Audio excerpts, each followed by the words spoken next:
Welcome back, everyone. Welcome back to another week, another season, another edition of the StarCraft Evolution League number 16, or Open Cup number 16. I'm of course just VIP with you. I'm joined by these amazing players, by the people in chat, and by my plushies as well. It has been far too long. For those that are curious, StarCraft Evolution, the StarCraft Evolution League specifically, has been on a hiatus. It's been on a very long hiatus for a month, 2 months. It's been a while. It's been a while since the main championship did conclude, and since we had some downtime here, and since we've had our off season of StarCraft Evolution League, of SEL. Part of the reason for that as well is, of course, I've been working on things behind the scenes, working on the alpha, if not beta, version of the StarCraft Evolution ladder, and also working on the upcoming patch as well. Something that did kind of catch the at least organizers or the people working, the developers working on StarCraft Evolution, was the StarCraft 2 patch that did go live, that did change quite a bit, introducing the new map pool, and of course changing a bunch of core units, and that does of course throw balance into flux and kind of up into the air in regards to specifically StarCraft Evolution. SC Evo. For those that may be tuning in for the first time, StarCraft Evolution is of course a Brood War versus SE2. It is a mod. It is a mod that has been worked on quite heavily. There's been a lot of work, a lot of passion kind of infused into this mod, and honestly it's a lot of fun. And again, they put a lot of work into balancing it as well, and to trying to maintain kind of the core aspects of Brood War, maintain that identity of course, and try to translate that into StarCraft 2. On top of that, over the past almost 2 years at this point, it has been slowly gaining traction amongst the pro players, with interest from some European players and interest from some Korean players as well. I would say that some more Koreans have gotten into it post EWC. So recently we had, I'll say relatively recently, we had creators stepping into StarCraft Evolution. We had Solar, especially after the Merlot King and Jijik tournament. Solar, he has been playing a lot more SC Evo as well. Cure comes to mind, and Rogue alongside them. So those are kind of like the newest the newest foray of pro players that have tried and dipped their toes into SC Evo and are looking to potentially stay around for the long haul as well, which is really cool, which is really exciting. And now we have the beginning of the new season of StarCraft Evolution League. The championship hasn't been announced yet, but typically these SCL events do lead up into the championship. This is the first one in a long time, and we even have the second one this weekend as well. So we're here, we are back. Let's go, baby, let's go. See, I know that a lot of people have been asking for more StarCraft Evolution. It's just, again, they've been on hiatus, but now we can jump headfirst in. Headfirst. Ay. Just catching up in the chat. Hello, Acris. Hello. ¿Qué tal? ¿Cómo estás? I see baby links in the chat. I see, God, 3-6. God. Turkish. I can't do my best. Share, man. Ay. Turkish. That's it. Something around that line, around those lines. Polish for 3-6. I'll learn one day. I see Peon in the chat as well, and of course Bienvenidos to some more SC Evo. Now, there was a request in the chat. Typically we do focus on the quarterfinals onwards for covering the StarCraft Evolution League, but Akis did request Prime versus IOSOP from the round of 32, stating that it was potentially even the best series of the tournament. So you know what? I trust your judgment. If you want to jump into Prime versus ISOP, you know what? We'll go into it here as our first series of the broadcast. I don't know what I'm going to be stepping into. Now, Prime is one of the best Protoss players in StarCraft Evolution. He's still below some of the more established players like Creator or Classic or Hero or even Skilless, for example. But when it comes to the Korean Protosses, like, I do place him quite highly alongside players like Rebellion, for example. And Lunacy, like Prime, Lunacy, Rebellion, they're around a similar skill level here.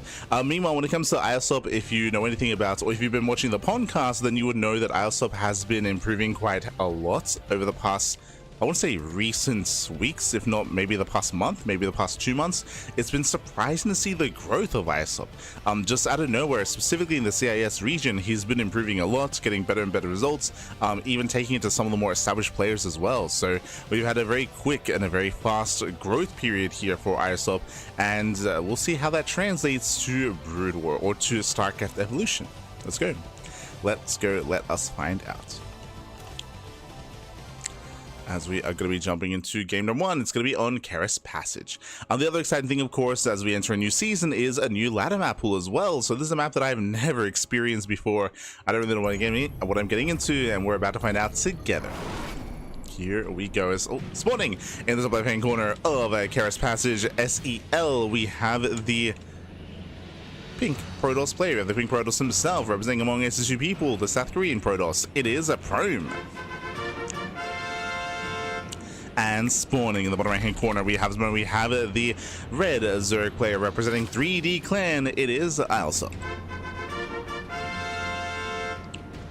Oh boy, welcome on to Keras Passage. Keras Passage is an older StarCraft map that looks like has been adjusted and changed slightly to be a little bit more balanced for StarCraft Evolution.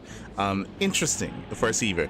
Interesting decision. I still don't really know the rationale. I wonder if it's related to like sponsors or Patreon backers when it comes to deciding which maps do get ported and do get updated. For example, it was last season that we had Purity in Industry. Like out of nowhere, it's like, what? it's like why was this made? Why was this ported? So I don't really know what goes behind the decision making, and this is another one that kind of catches me off guard here to see randomly Keras Passage. Now when it comes to our initial map setup, we have a very open natural. Jesus. So we have our natural base. It is very open, very accessible. This does look, and it does give credence to 2 base all-ins. We can see Prome does pylon block the initial natural, and he even pylon blocks the third expansion. That's the only third base option, by the way. Expanding forward here, you are so far away, and there are so many attack paths coming into that forward third. Meanwhile, the base on the left hand side, it looks a little bit more secure, but likewise it's very spread out as well. The path to that third base is vulnerable. This looks like an old map. Hold on, is this like a Heart of the Swarm map? Like, what is, like, this is wild.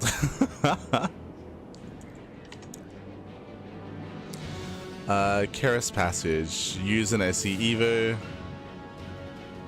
Base Rate TV, map test tournament number 2.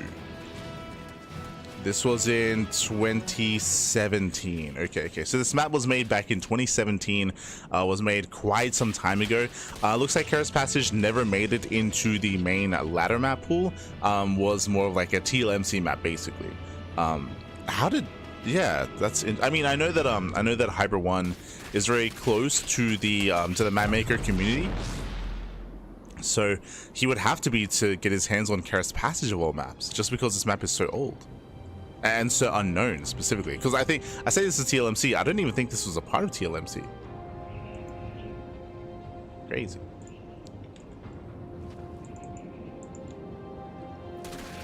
You know, Lings, they collapse on this. ISOP forced to expand here towards left hand side, so he's going to be forced to expand linearly. Pylons did complete, so that's going to be dead pylons here for Prome. Behind this, remember, Prome, he is going for a Stargate opener. Very interesting. Stargate openers are very uncommon here in this matchup. Scouts are not the most reliable defensive tool, especially up against an all-in, so we'll see how well Prome can handle himself. For now, he's going to be able to hunt down overlords and deny vision as he sets up back at home, getting to his stack of choice, going for a second Stargate. Okay. Here we go.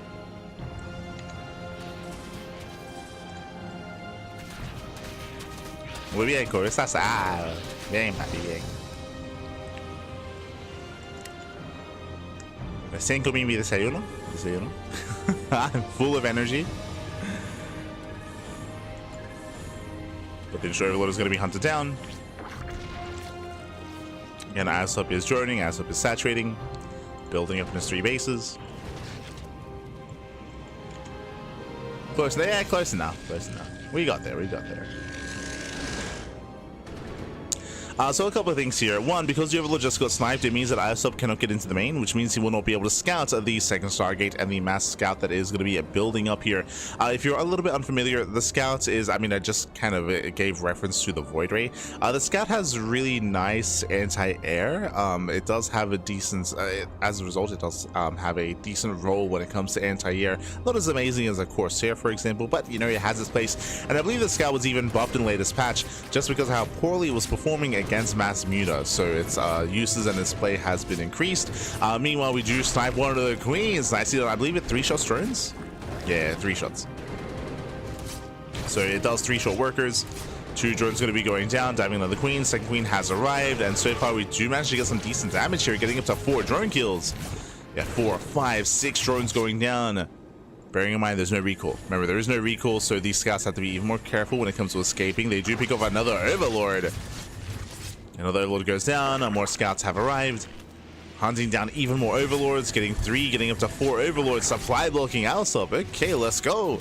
Does supply block. Meanwhile, Alsop himself going into Burrow. Remember, Alsop is playing the SC2 Zerg side. Prome is playing the Brutal Protoss side as he's going from Mass Scout into Charge, or into Zealot Legs specifically, as Charge doesn't exist.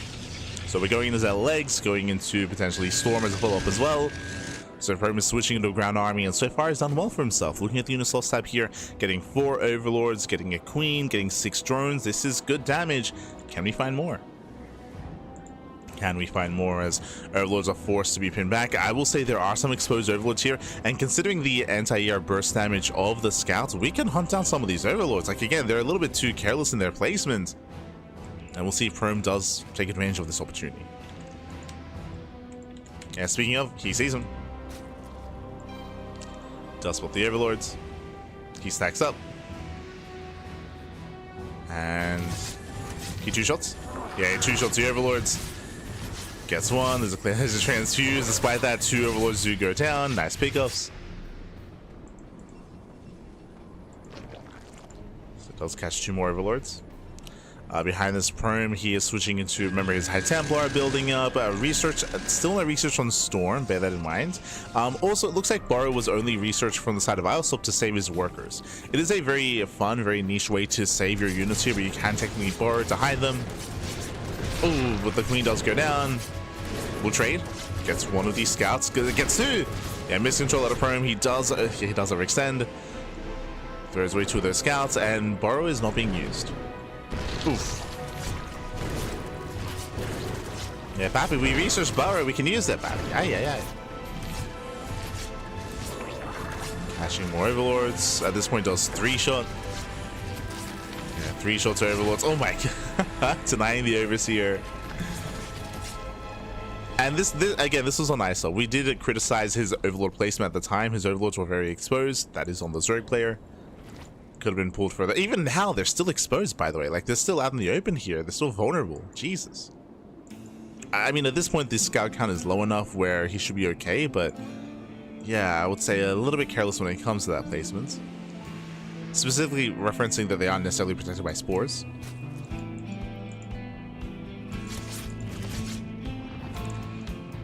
Stormy follows up with his initial charge timing.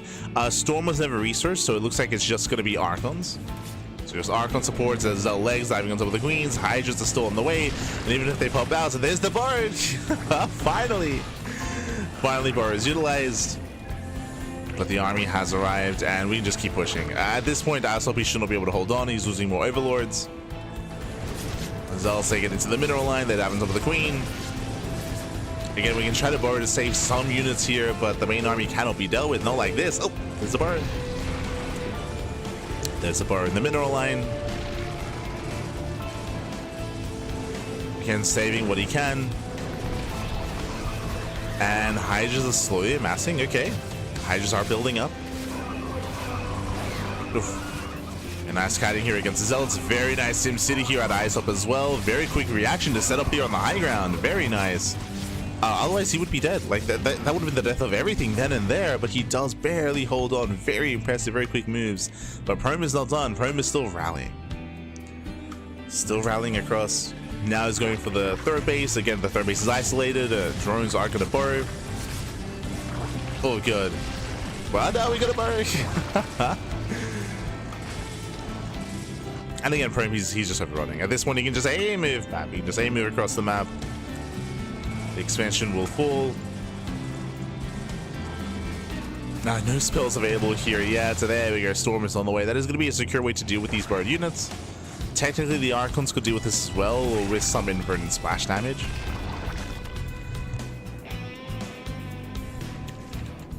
Yo, we got some Lunkers on the way back.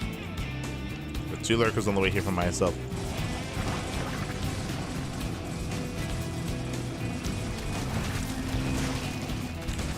And he can try to hold on. The observatory's on the way. Currently, there is no detection. So, Lurkers, they can hold their own for a time and try to defend the natural. That's all they can really achieve here.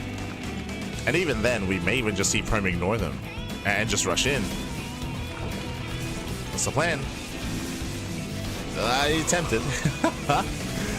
Tempted to commit, but will back off, will pull away, getting us forward third base. Again, Storm is finishing up, which means he can't even storm this position.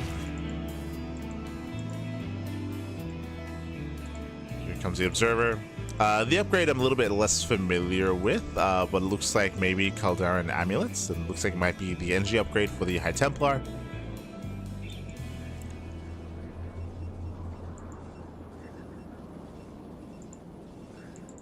So now we back up. If you recall, a bunch of new art and asset pieces were added to the mod. That was like the last patch, I want to say, maybe 2 patches ago. And there are a bunch of like art assets that I have not seen before, so I did. But they did remake a bunch of them. I could be mistaken, I thought they remade the +1 attack, +1, +2, and +3 attack as well. But maybe for only the other races, maybe not for Protoss. K-Darren, not Calderan. There you go. K-Darren Amulets.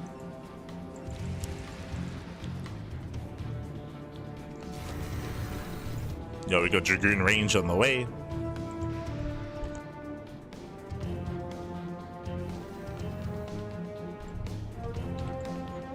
And here we go. Now Prime is coming in for the kill. Remember, he has Storm this time and he has Detection.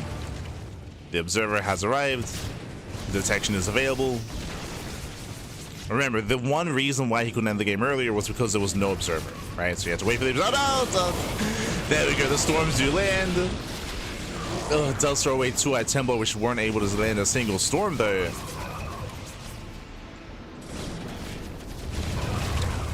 Yeah, but here we go. The army does collapse in. No Overseer, so there's nothing to contest against the Observers.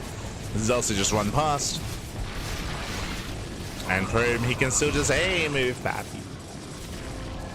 And GG. GG. Prime, he will... Oh, we get a nice little art asset here as well. That's new. I have not seen that before, but GG, well played. Prime, he will take game number 1. We have a nice new victory screen with the Protoss Broodlord logo. That's nice. I appreciate it. GG. GG. GG, well played. Prime will take lead in the series. Again, ISOP, he had a really rough start to the game when it came to building up his own bases, when it came to being forced to expand at a more exposed location on the linear side, on the left-hand side of his natural base. So a really rough start there for ISOP. On top of that, he had a really rough response against the initial commitment into scouts. If you recall, his overlords were misplaced and he was losing a lot of overlords. Likewise, he researched Borrow, which was really cool, but it took him a long time to use it. It definitely could have been used earlier to micro and to actually preserve his queens instead of losing 3-4 queens early on. The upgrade was done in time to save them, but again, just wasn't utilized until halfway, if not towards the end of the game. So there was a bit of miscontrol there from ISOP, and likewise didn't necessarily respect the threat of the mass scout either early on. So it does look like maybe a bit of a learning experience there from ISOP when it comes to playing against his style, and we'll see if Prime does something a little bit different or if he commits into the same opener as we load into game 2. Game 2 is going to be on Vermeer. Let's go. Let us go.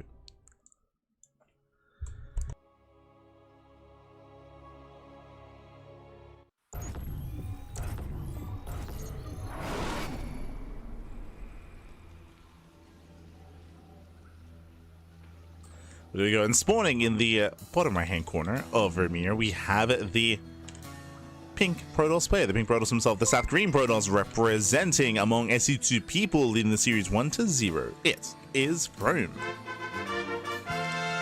playing StarCraft 2 Protoss and spawning in the right hand corner, going for a 12 pool. We have the Brood War Zerg player. We have the Blue Zerg representing 3D Clan. It is Ilsa.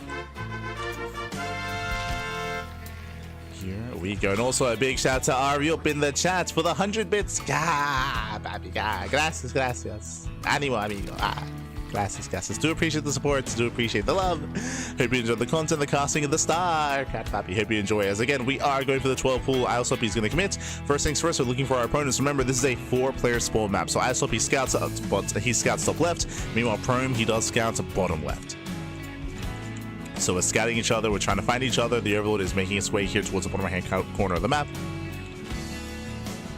And the 12 pool is upon us. Lings are about to flood. We might even pull the boys alongside this. So if you pull the boys, Pyramid does head top right. You can see his vision. He is aware of one of the 2 spawn locations. This is something I should very quickly mention here, is that in StarCraft Evolution, there are 4-player spawn maps, but you are aware of at least 2 of them instead of having to check all 3. Meanwhile, there we go. It does confirm the boys are being pulled. It's all or nothing for Isop. He's going for the 12 pool drone pool. Prone back at home. He responds with a full wall and with what should be cannons. Forge is on the way. He throws down the Forge. The Zealot is going to pump out. But again, this is still going to be a rough defense. Oh. As they collapse in. There's a secondary wall. Jesus. Yeah, drone drilling on the pylon taking a lot of damage. The first Zealot has arrived, but again, there's only one pylon powering everything. Oh no, there's only one pylon. Yeah, I don't think he notices. Yeah, he does not notice. The pylon goes down, depowers everything, and now there's nothing to defend. There's nothing, only one Zealot. The Artosis pylon, baby. Ay, ay, ay. And Isop is done. He has done it. He has broken the natural. Breaks into the main base, and with that, there is only one Zealot to defend. We got one Zealot, we got one cannon on the way. Oh no, the Zealot gets surrounded. Zealot gets surrounded. The Zealot instantly goes down. And from here, Isop has done it. The Lings, they bust into the mineral line. The cannon's doing what it can as well. A lot of drones are falling, and we have some nice hold position micro here on top of the cannon, but at the same time, hold position micro out of the Lings as well. And with that, GG. With that, GG. Well played, as Isop does take game number 2. And there's the Zerg logo. Yeah, do appreciate it. It's very gooey. Interesting. Very good. But GG, well played. With that, Isop does have the series. We'll pass on real quick as we enter game number 3 as we head into the ace match. Winding it back, sorry, what I was getting at is that specifically in StarCraft Evolution, for these 4-player spawn maps, you do get pinged at the beginning of the game, and basically the pings remove one possible spawn location. So that does make it easier to scout your opponents. Prome did scout. He did scout the follow-up. He did scout what was coming his way. Unfortunately, his response was a little bit lackluster. Again, his low ground, he didn't really have much there to hold on. He had the one pylon which was exposed, which went down instantly, and once it went down, I mean, that was game then and there. Sure, there was a cannon on the way in the main base. Didn't help that the first Zealot got surrounded. There's a chance that maybe if Prome didn't get that first Zealot surrounded, maybe if he was able to wedge it in the main base mineral line, then maybe it's a different game. Maybe he does hold, maybe he does defend the cannon, and we have a different kind of outcome. But GG. GG, well played. With that, we're going to be getting into game number 3. We're going to be loading into the ace match here. Going to be loading into Sylphid for that 3rd and final game. Let's go.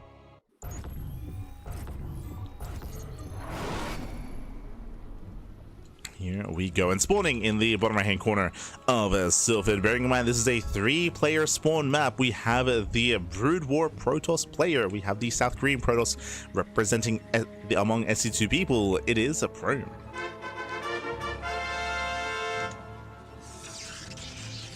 And spawning in the bottom left-hand corner, we have his opponents. We have the Blue Zerg player. The Blue Zerg player himself representing 3D Clan. It is Ilsa.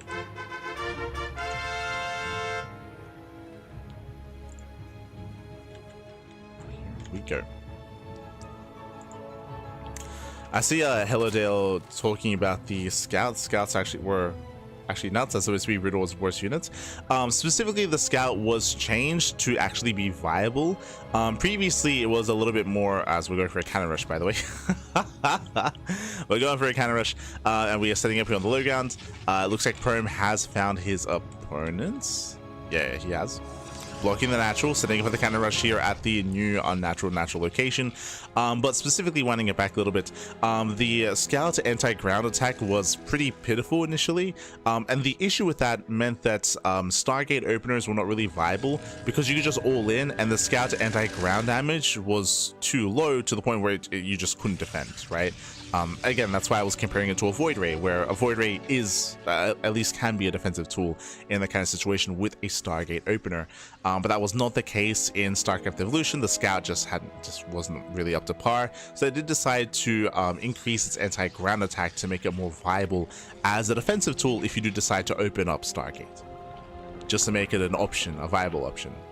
Without it, honestly, robot openers are very common and were dominating the meta. It was very stale when it comes to just the amount of openers and builds that you had available. Even nowadays, I would say the Stargate openers aren't really necessarily seen too often, but really cool to see a cannon rush here, getting on top of the base, and not just that, but also trying to wall in Ailsop into his own main. There's a cancellation. And this is a pretty big investment, right? What did it cost to cancel the expansion? 2 cannons, 1 pylon, sorry, 3 cannons, 2 pylons, soon to be 4 cannons, and a gateway as well. This is a big investment. And the scary thing here is that this is not Brood War Zerg, this is SC2 Zerg. There are ways to break out. If you can get into a lair, if you can get into your own Nidus play, Drop Lord play with a lair, of course, or even just getting into Ravagers and then breaking out with Biles. It is not impossible to break out of this contain with your Ravagers. So it is going to be a matter of time before Ailsop can break out. For now, he's looking for his opponent, still has a drone out on the map as well, and we'll see how Prome does deviate from here. He's proxying his Cybercore. Oh, okay. Cybercore is being proxied, which means we might even proxy. Do we have proxy a Stargate? I don't really see that working here. We could go into one base Reaver. I think that would make the most sense against Ravager play, but we'll see. So it gets to the mineral line, gets one drone. Just one. Oh, guess who? 2 drones go down, roaches are revealed. Stargate? Double Stargate. Bold move. Okay, we're going double Stargate. Hey, we were just discussing the scouts and comparing it and talking about it. It's, Jesus, the scouts, the Stargates are across the map. We're just discussing their anti-ground damage and how that has been improved. As you saw, it takes 3 shots to kill a worker, so less damage than like an Oracle, for example. As, of course, 2 Oracles, 1 shot. But hey, they can have their way with these Ravagers. We can see that Ailsop is slowly breaking out. Again, with these Ravagers, he should be able to eventually break down every single cannon here. We need more than just cannons to slow this down.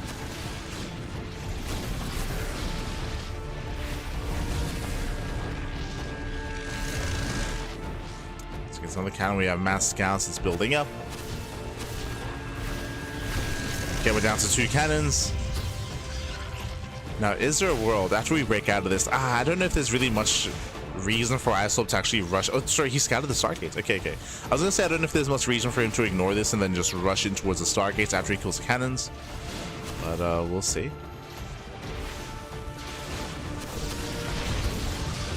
Ooh, as he does lose 1 Ravager, a bit of miscontrol there out of Ailsop. Lose Ravager, he breaks down the final cannon. Scouts have arrived, but here come the Queens. Ooh, no transfuse. No transfuse. Queens, they do hold their own. Now, the scary thing about these scouts is that if this position is broken, that's game, right? There's nothing at home. There's nothing back at home. And Ailsop, he does have a proxy in the main base. Ailsop breaks out. Roaches are being produced. Ooh, Ailsop is supply blocked. Yeah, rough time to be supply blocked.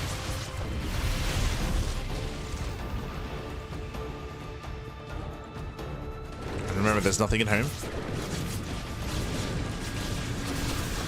Fouls on the cannons. Oof. Cannons are brought down. The production's going to be depowered. And the roaches are coming. They're backing up. Ooh, pylons are stacked. Jesus. The pylons are stacked. You can see the scouts will eventually kill this army, but eventually. Ooh.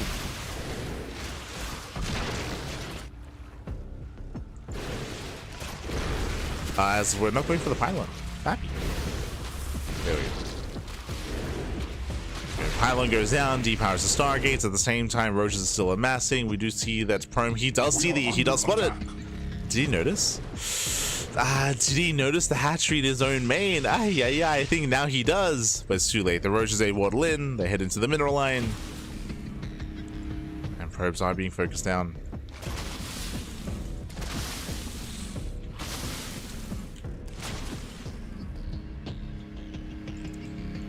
Yeah, it does deny any kind of mining. Probe got to make a decision. He's racing back home to defend. This does give Assault the opportunity to expand himself. Sure.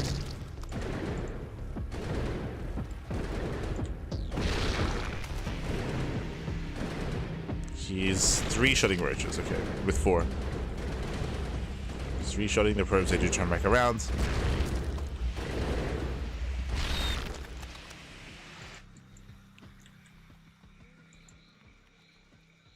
And the hatchery's being left alone, which means we can just still keep like proxying roaches. They can just continue. No. This time you can see the overlords are parked over the spore. So Alsop's learned. Has learned from the previous games. Oh, clutch transfuse.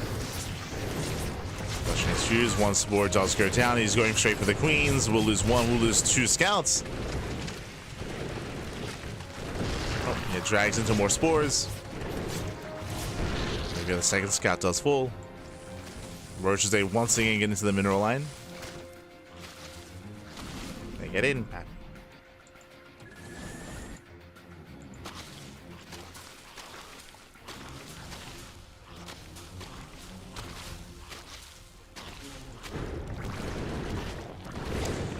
And these scouts are getting out of hand. They're getting out of hand. He's going to be able to focus on all these spores. Most of them. Looks like 2 of them will finish.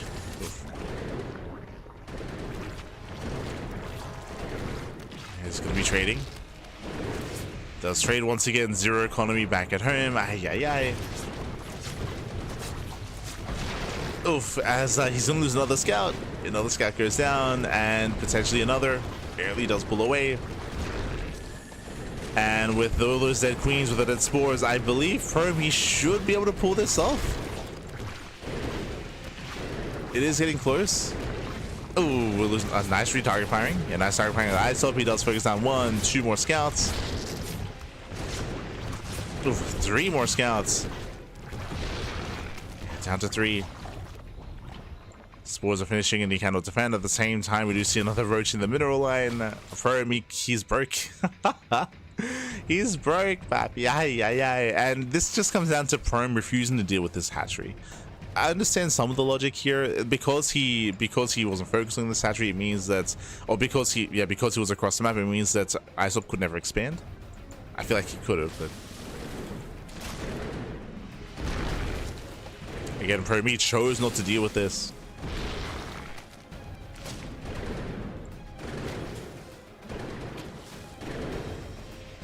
I mean, scouts aren't really known for destroying buildings.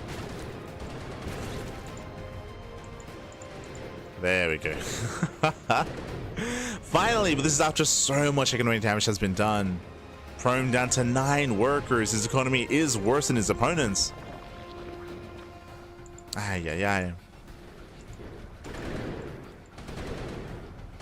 So Prome was punished quite hard. Look how much damage these 3 scouts are doing. Honestly, back when he had 6 scouts, he could have dealt with this so easily. Like, it wouldn't have taken that long. So again, that is on Prome. He chose not to deal with this. He suffered as a result. His economy is in the gutter. Alsop is getting into his own lair and building up in towards, I would imagine, Hydra Tech.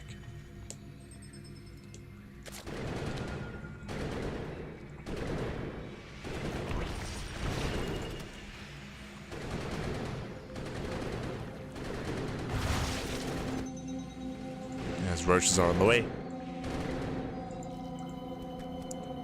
Lair's finishing up. Alsop can expand. I don't think we need to go for a ninja base, but sure. I mean, actually, Ninja Base does make sense here, just because there's so little map control here for ISOP, and because technically the scouts could deny the expansion. So we'll hide his base, top right.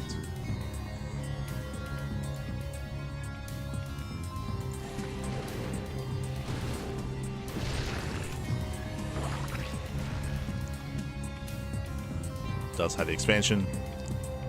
Creep has been spreading this entire time.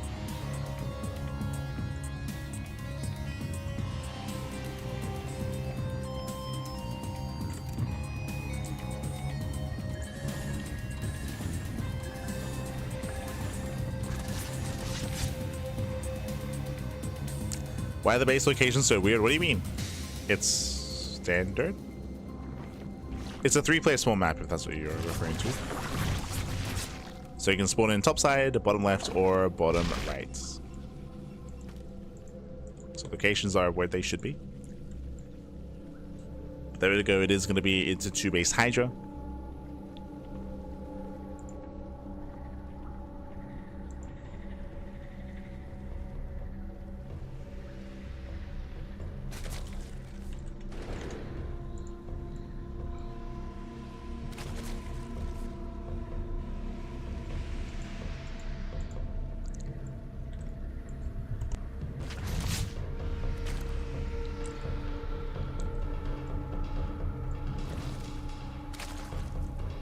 From Saving Grace is how hard it is for SC2 Zerg to get their anti-air on the map. Kind of. Like, we're going into Hydras here. Technically, the alternative would be to go for a Nidus across the map and throw down spores aggressively in the main base as well. Like, there are other ways to kind of approach this problem and approach this situation. With a heavy queen count, of course.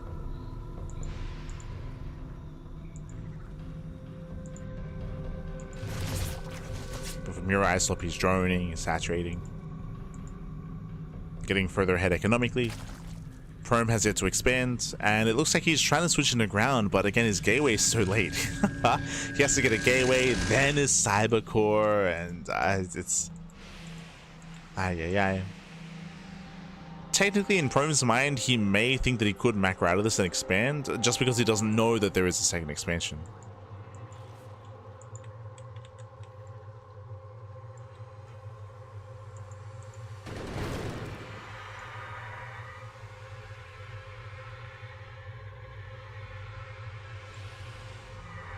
Was the Zerg base on the other side? Yeah, it was a proxy.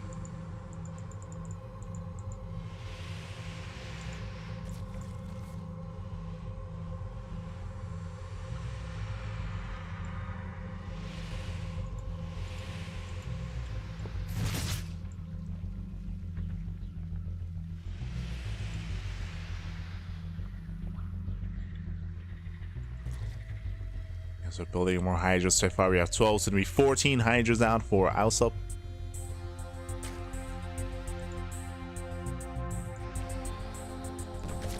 When he moves out, we can, I was gonna say we can leapfrog our spores forward because there's so much creep. Yep, there we go. The spores, they can just walk in. They can just walk in and get within range and camp the production.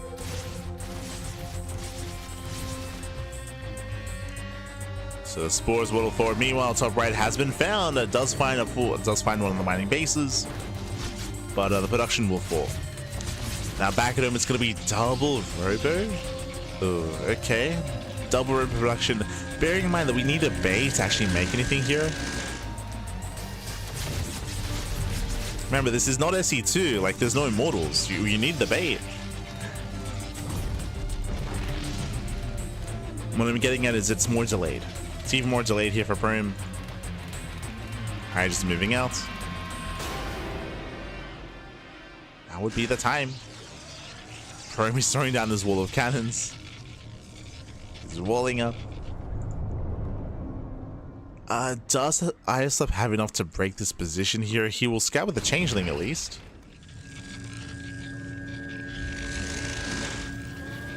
It'd be close.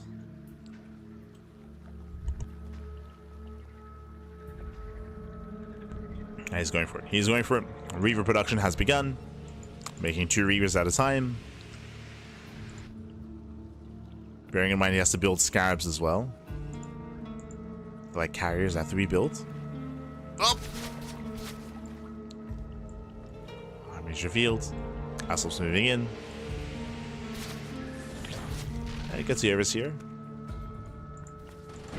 Catches one of the Hydras. Oh, we just get behind the mineral. Yeah. You just ignore the cannons. Never mind. I was going to say he could just walk behind the mineral line, but he's going to engage with the cannons themselves. This will give time for the Reavers to actually produce. Like, the main base is large enough, we can just ignore them. There we go. Now it gets behind the mineral line. But it does have to respect those Reavers. First shot is going to go up. Up! Yeah, so far just connects with one Hydra. Yeah, there's no targeting on further in Hydras here, so yeah, we just kill everything. The Reavers, they do nothing. They kill one Hydra at a time, better connection towards the end. But there's just not enough here. Yeah, there's not enough here, not enough support.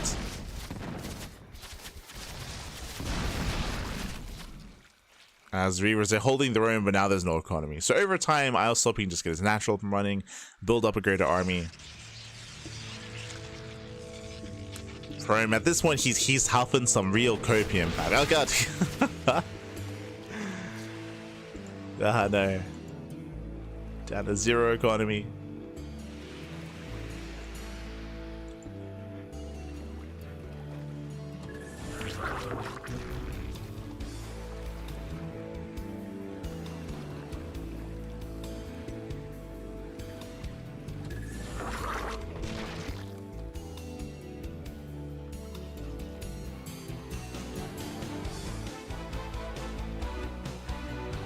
Yo, why is it Terran theme? There's no Terran here, Pappy.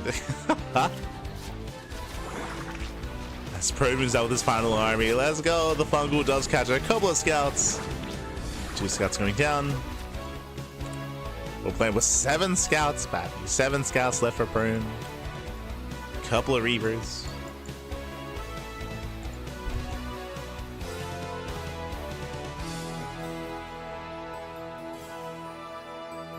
No, I go for my Crable Shroud.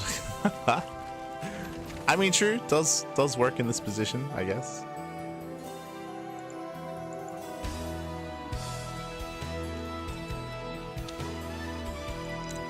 And I would imagine that my Crable Shroud would work against Scarab shots. I would imagine.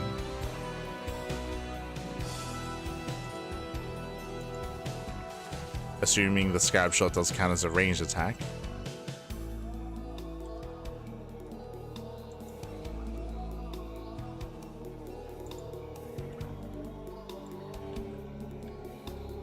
For the theme.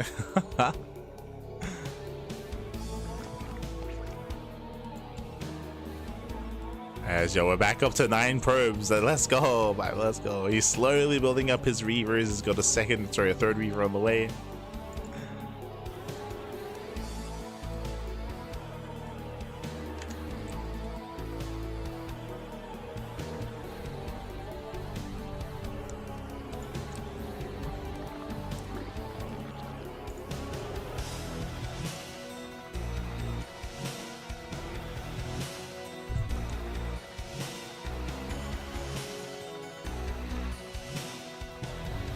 Now the issue here for ISOP, honestly, is that if he does try to push through this choke point, he's gonna get annihilated by those Reavers. So it is gonna take a little bit for him to gain the confidence to actually move out.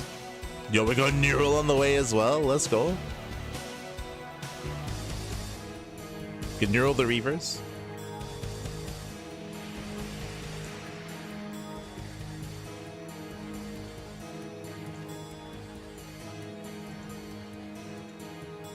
Thankfully for ISL Perm, he's the one that's going to be moving out.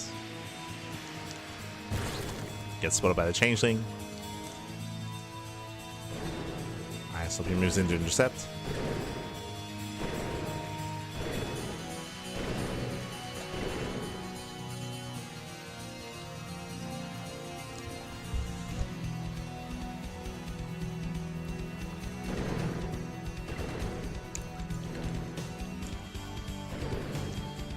And we'll eventually move out. Ah. Let's go.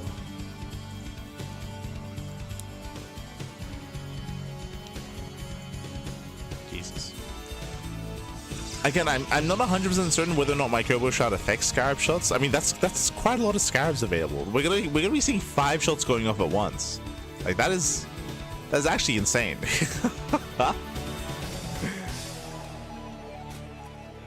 Now, technically, I don't know if you noticed earlier, but Scarabs, they can target the same, like they can be overkill or overdamage. Like they can target the same units, and then damage will be minimized.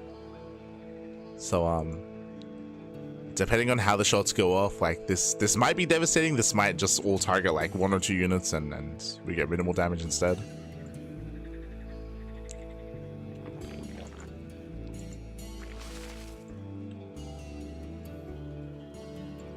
Where's the cat in the chat?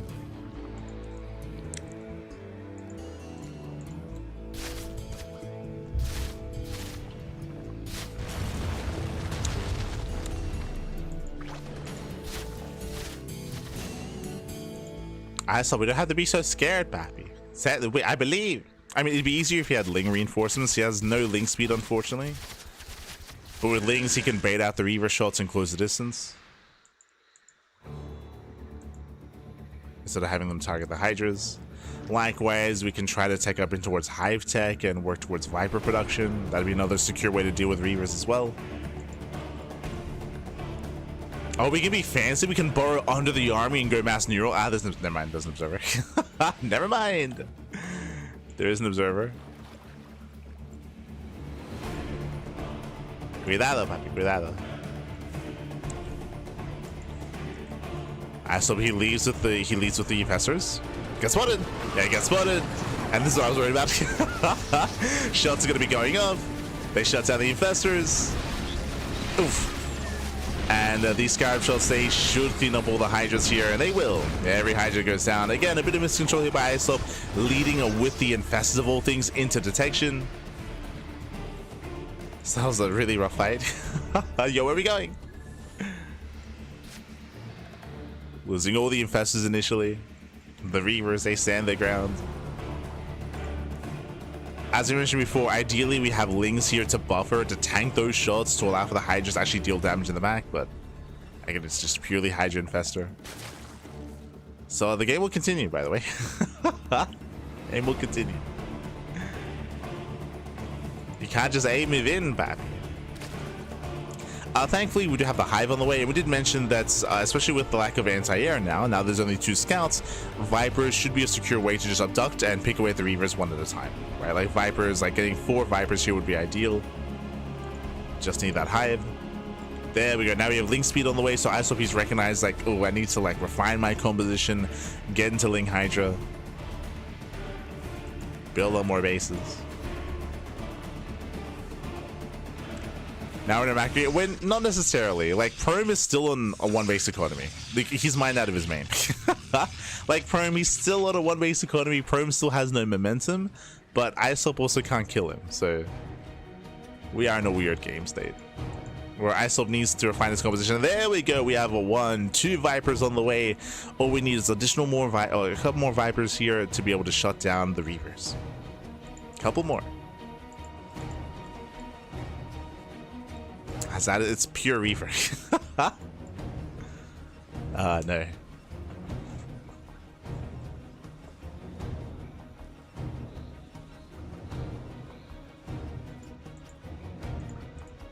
Let's go Hydra up into the main. There's a scout on patrol.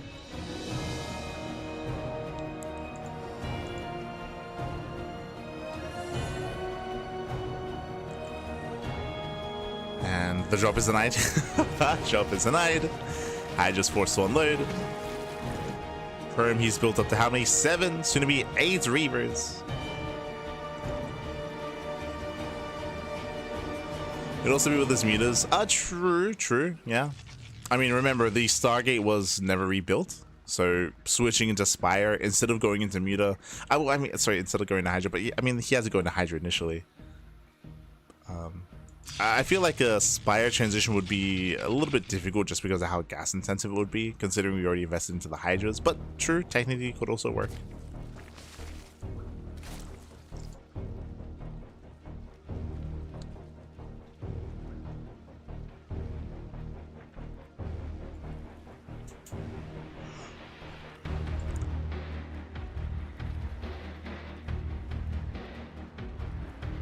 It's a little bit more of an unnatural kind of like tech path to get down here.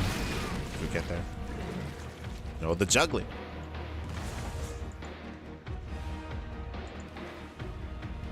How many Vipers do we have? Still only 3. The problem with the Viper count currently is that I believe there won't be enough abductions to kill everything. So the Viper count is a little bit low. But I mean, better than nothing.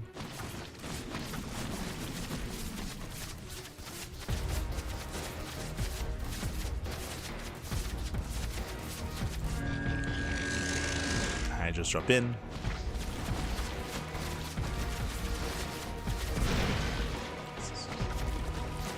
Jesus. And we're setting up. Vipers, I think he'll have enough. Maybe I'm not respecting the Scarab shots enough here, but I hope he's maxed. Once again, microing against the Reaver shots. Ooh, does barely save his Hydras. Kills the main base. The micro.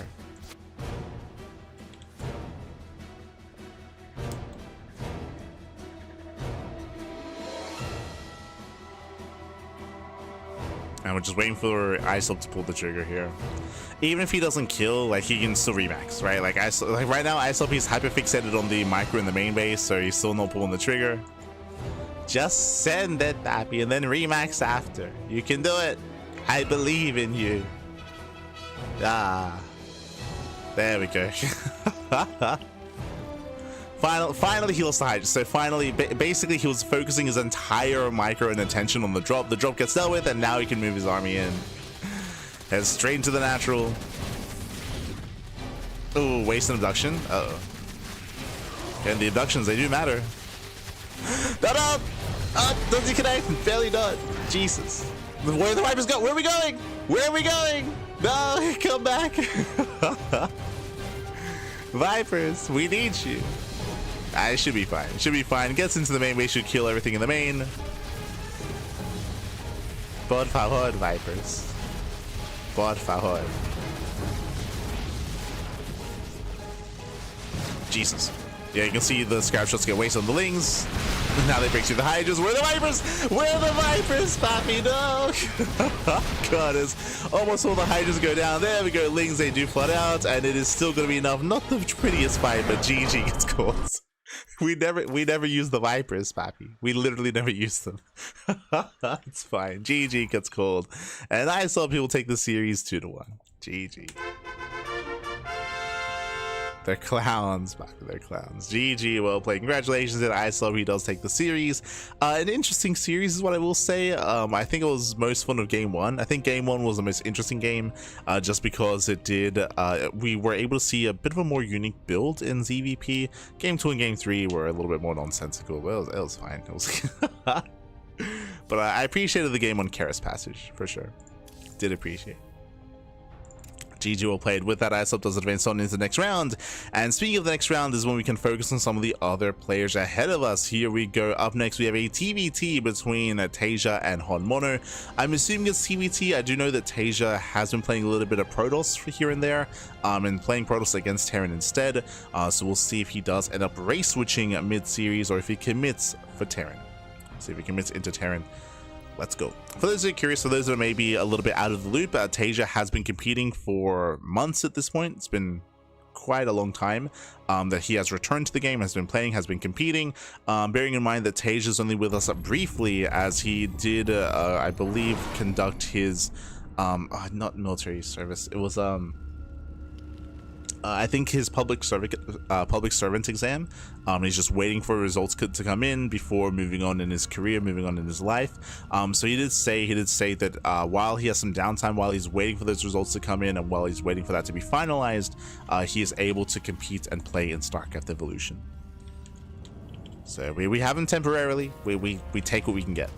As morning in the bottom left-hand corner, we have the South Korean Terran player. We have the SE2 Terran, the pink Terran. It is Taeja. And spawning in the top right-hand corner. Top right-hand corner here, we have the Brood War Terran player. We have the South Korean Terran. It is HonMonO. I'll fix them up.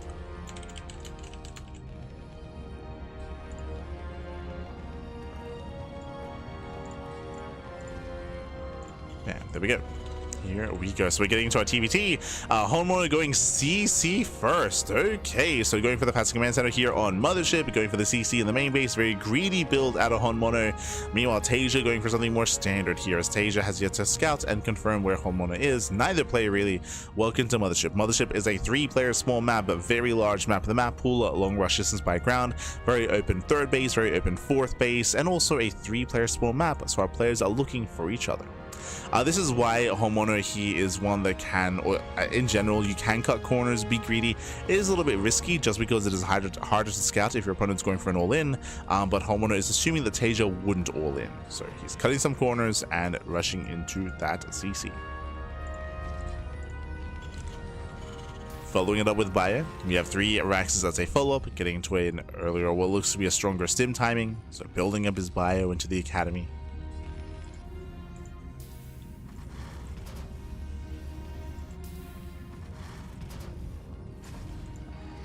There we go. Speaking of, the academy is now on the way.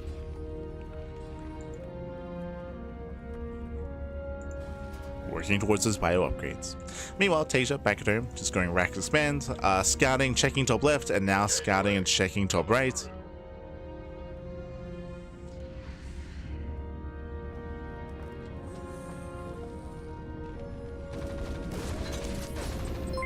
Taeja does pick in.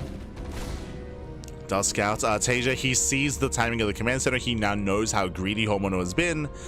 He's fully aware of the timing, and he will delay. We'll delay the CC. Meanwhile, a big shout out to Acles de Cruz in the chat. Gracias. Thank you so much. Thank you so much for gifting 5 subs to the community. Acles. Thank you so much for the support. We do appreciate it. Behind this, 3rd CC is on the way. So basically, what just happened here, Taeja, he just scouted the fast CC timing. He just scouted the greed of HonMonO, and he's reacting, responding with his own greed, with his own very fast 3rd command center. So Taeja's natural might be later, but his 3rd base is going to be faster. You know what that tells us? That tells us that Taeja's building up towards the mid game. He's building up towards a longer game state. Meanwhile, HonMonO will have an earlier stim timing available to him. So HonMonO has the potential to be the aggressor here as he's building up his bio, building up his marines.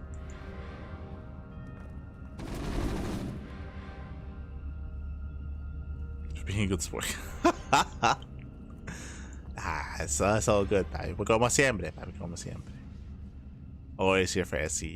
And again, I appreciated the series, the Prome series.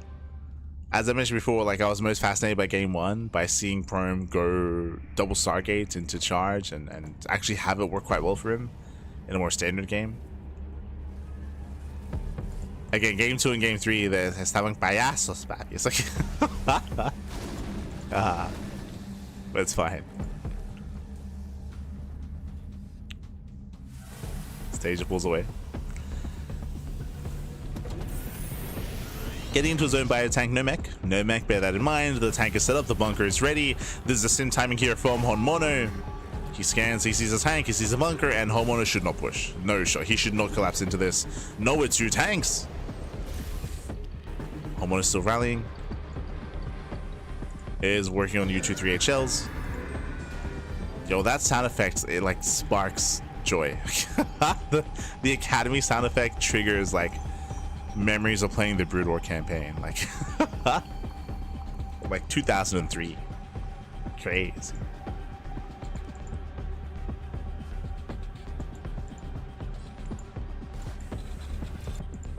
There we go.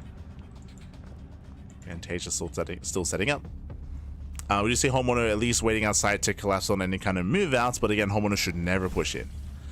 And behind this, getting his own 3rd. Now, what HonMonO is achieving with this is not that he is, you know, threatening and denying any kind of drop play. Specifically, he's denying the 3rd, right? The 3rd base is done. 3rd base is complete, but it cannot land because of this army. So HonMonO, he's containing Taeja while he gets his own 3rd on location. So HonMonO is catching up. He's catching up with this 3rd base timing. Meanwhile, Taeja, he wants to break out. He wants to bait the army into tank range. Ooh, there's a scan. He stims in. He stims in. He gets baited. Yeah, tank fully goes off.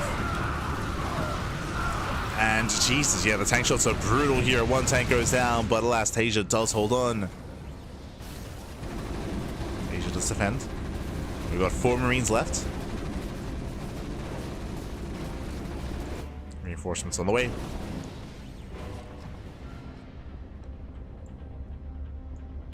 Once again, you can see Taeja just sneaking up on the Bio army. Oof. Tank shot goes off. Taeja expands. HonMonO doesn't want to take this line down.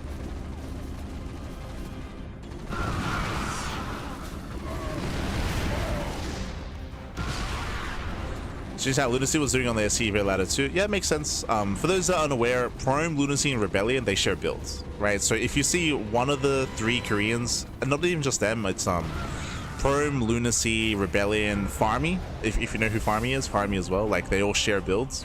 So if one player is trying something, then most likely the others will be tempted to try it as well. Oh. As we're committing into tank fire here, it gets 1 tank but bleeds out a lot of Marines, bleeds out all the medics as well. I mean, you could argue maybe a more efficient trade because a tank is more gas intensive, but did lose all the medics. Yeah, that was 5 medics. Oh god. 5 medics and 5 Marines for a tank. Taeja holds. And he's getting his 3rd base up. He's up in workers, up in economy. He has mules on top of that as well. And HonMonO is still going mass bio. There's still no tank support here. It's just mass marine medic. It's very Beyond-esque. It's similar, not the same, but similar to how Beyond approaches TVT, where you just want to overwhelm and outposition. Technically, this mass marine army is more mobile than the slower tank composition, but remember, he's the defender. Like, he has limited areas to defend, so he's just chilling back at home, and it's HonMonO who's just ramming his face into the wall that are these tanks. And the wall is not breaking. Not like this.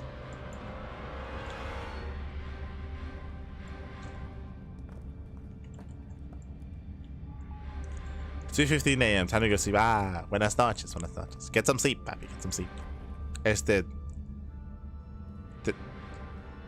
Trishish. God. Yeah, one day. Get some sleep, 3-6. Get some sleep.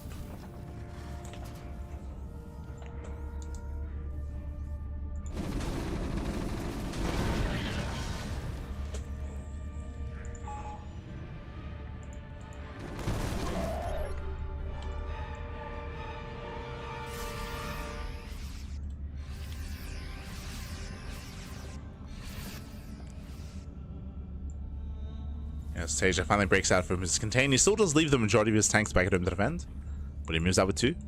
Moves out with 2 tanks, with his Marines, with his medics, and he can even drop into the main. There are some turrets, only some though. Yeah, the army does boost in. HonMonO does spot this. Complete. He's racing back in. The turrets, they do not deter. Yeah, we get a full unload into the main base. Turrets are going to go down. Tanks are sieged. Even laying siege on the low ground.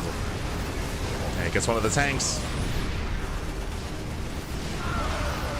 Bio army sims in, at least tries to. But Taeja, he just outtrades. He does punish the army. SimCity working against HonMonO here. Final tank goes down. And HonMonO will defend, but these are still some brutal trades. Oh gosh. Not like this. Yeah, in the end, Taeja, he was able to take down 2 tanks, 37 Marines, was able to cripple some of the economy, cripple some of the production as well, shut down those turrets, and force more replacement turrets. And here comes the main army. Here comes Taeja. The tanks are exposed. The tanks are on their own. He stabs in. He gets 1. There's 1 tank left, and he's going to get it as well. Yeah, second tank goes down. HonMonO out of position. He was in the main. GG gets called, and Taeja, he will take game number 1. GG. The Dominion. GG, well played. Taeja does take lead in the series. Again, HonMonO, he unfortunately was a little bit wasteful early on. He went for a very greedy build into a very aggressive follow-up with that stim timing with a mass marine, with a mass bio. Unfortunately, could not break the defensive position here of Taeja. There were just so many tanks, and Taeja was so quick to reposition and to sneak up on the bio army as well to get some better trades, some better connections, and eventually was able to get and secure his third. And remember, when he got his third base up and running, he was up by almost 10 workers. Like, he had the better economy that translated into the larger army as well. So Taeja, he just overwhelmed. There was an opening into the main base and he went for it as well. Unfortunately, there were only two turrets in the main. That was not enough to stop a doom drop. It's not enough, baby, not enough. And with that GG well played. With that, we're going to be getting into game number 2. Game 2 is going to be on Vermeer. We didn't even get to see Lockdown. If you remember, it's been a while. It's been a while since Lockdown has been shown. If you remember, Lockdown and Mass Ghost was seen a lot more maybe at the start of the year, like a long time ago, like 9 months or something. Like beginning of the year, we got to see a lot more Ghost, a lot more Lockdown, but games have been shorter. We've discussed the meta of SE Evo in the past and criticized it a little bit as well, but especially throughout most of this year, games have been getting a little bit shorter, games have been more aggressive, and we've been seeing less of like late game kind of compositions, late game play, and late game tech as well, including Ghost, which is a bit of a shame.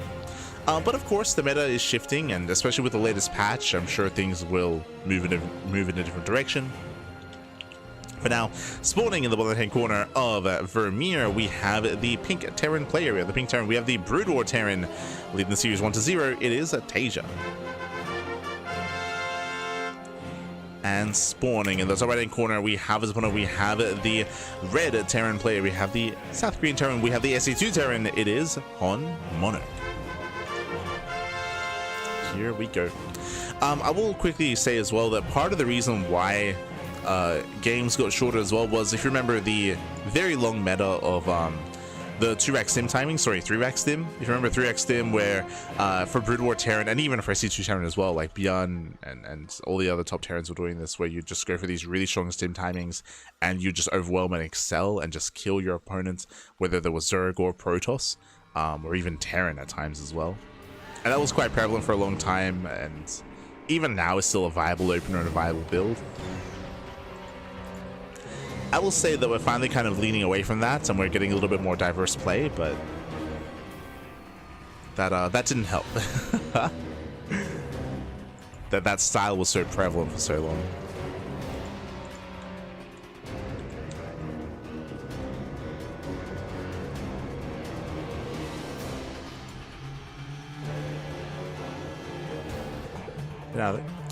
For now, we are going to be building up. So far, Rax expand at Taeja, going for, sorry, yeah, Rax expands. With that, he's going to be building up and getting into his follow-up. Likewise, sorry, I think it was CC first out of Taeja. Meanwhile, double gas opener out of HonMonO, double gas into a faster factory, a very aggressive build from our Terran player, very tech heavy, going for a delayed expansion. Now from here, the Reaper is scouting bottom right. Remember, we have 4 possible spawn locations. You can spawn in top right, top left, bottom left, or bottom right. 4 spawn locations are available, and we do see HonMonO scouting the initial location and does not find Taeja. He's lucky. Is looking, and oh, okay, so it's double gas into Magfill accelerators into Cyclone in the second factory. Starport. Okay, 1-1-1. Cyclones are on the way. Interesting build here by HonMonO. Full placeable map, I guess. Yes. It is a lot more common to go CC first on maps like this. For example, remember, HonMonO went CC first last game, right? Last game on Mothership, which is a 3-player spawn map, HonMonO also went CC first. It is a bit of a gamble, it's a bit of a risk, but specifically on larger maps where there's less of a chance your opponent's going to cheese you, then you can get away with it. Specifically, I would say though on larger maps, right? On smaller maps, it is so risky to try to get away with that kind of stuff, with that kind of build. Cyclone rocks up, and the Cyclone should hold up. Oh god, we're playing with the tall grass. Vulture gets hunted down. And we see Taeja going for his own 1-1-1 into tanks, into Wraith for harass. Okay. this might be the beginning of mech. So I appreciate that we're seeing something very different here. Game 1, we saw HonMonO going into Brood War Bio, very heavy Brood War Bio.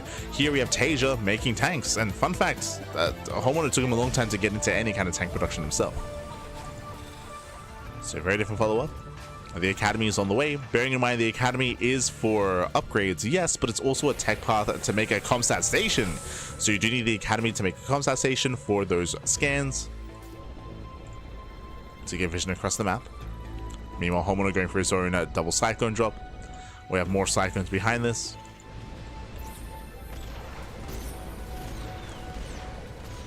Yeah, the Rex is floating, which means the Rex is going to go down, which means this was indeed going to be mech.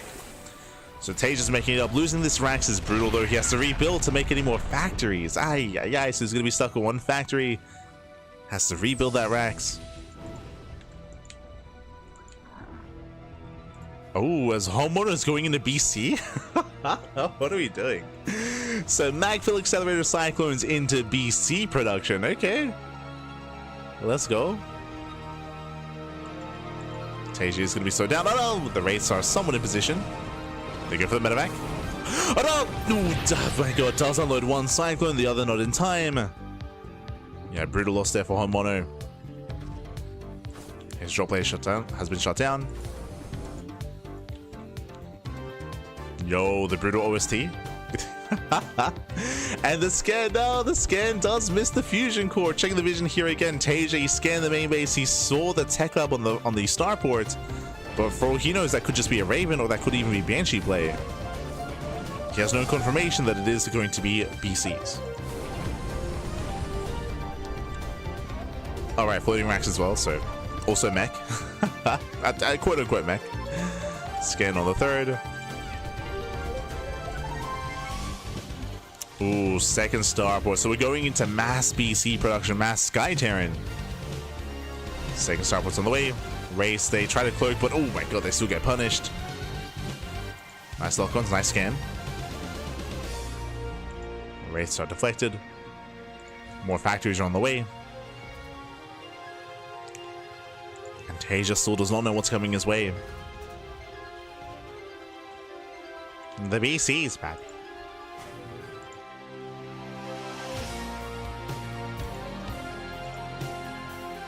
So there's the second starport, second tech lab.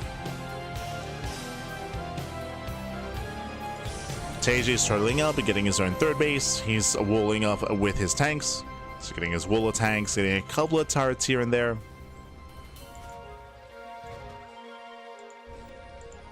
Bearing in mind that, remember, Taeja, he did see the tech lab on the starport, so he has an idea of what's going on.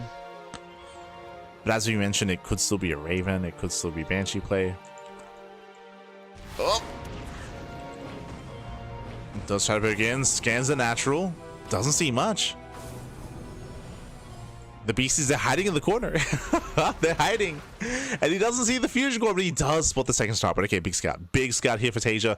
So Taeja didn't see the BC, he didn't see the fusion core, but he did see the second starport and the second tech lab as well. That's a massive tell. Bam! Goliaths. Yeah, bam, Goliaths are coming online. Now he confirms the fusion core. He knows exactly what's happening. We have turrets on the way, cyclones on the way, wraiths on the way. We have the upgrade as well. I keep forgetting the name of the upgrade. We're about to find out, but that is for Goliath's range. BCs are teleporting in. And the wraiths and Goliaths are ready. Yeah, does cloak. Does cloak. There's the scan. And can he chase down one of the BCs? He can. Gets one. Gets one BC. There's one left. There's no scan. Yeah, there's no scan. Free damage here from the cloak units. Wraiths will chase them down. We need another scan, Pappy. There it is. But it's too late. The BC falls. Massive pickup. Takes on both BCs, maintains his economy. Taeja is in a much better position here. We have another BC teleporting in. He's crazy. Teleports in, Pappy. Does focus on one of the Goliaths. Repair. Oh my god. Isn't able to repair in time. Never mind, barely is. The Goliath is holding. The mass repair on the Goliath is crazy. Denies the Yamato. Yo, Goliaths are crazy. So the Goliath does come out on top in the 1v1. Let's go. Let's go. Yo, what are Thors? Goliaths back. That's all we need. As behind this, we have more BCs. We have a third starport in production, so we're still committing to mass battlecruiser. Current booster. There we go. Do appreciate it.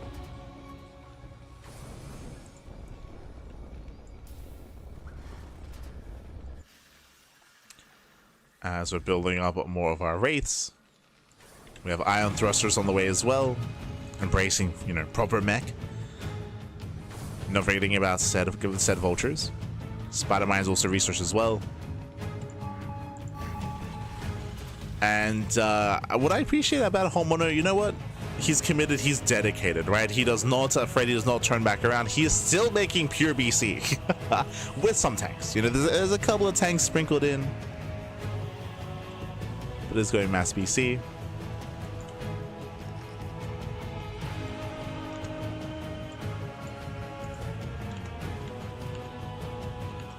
How much does it cost to repair Goliaths for a BC fight? It might cost more than the Goliaths itself. I don't think so. I wouldn't say so. Not with how short the fight was, because the BC was so low on HP.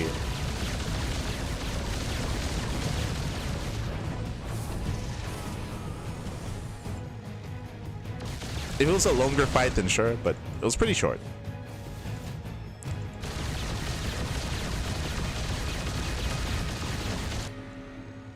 But maybe.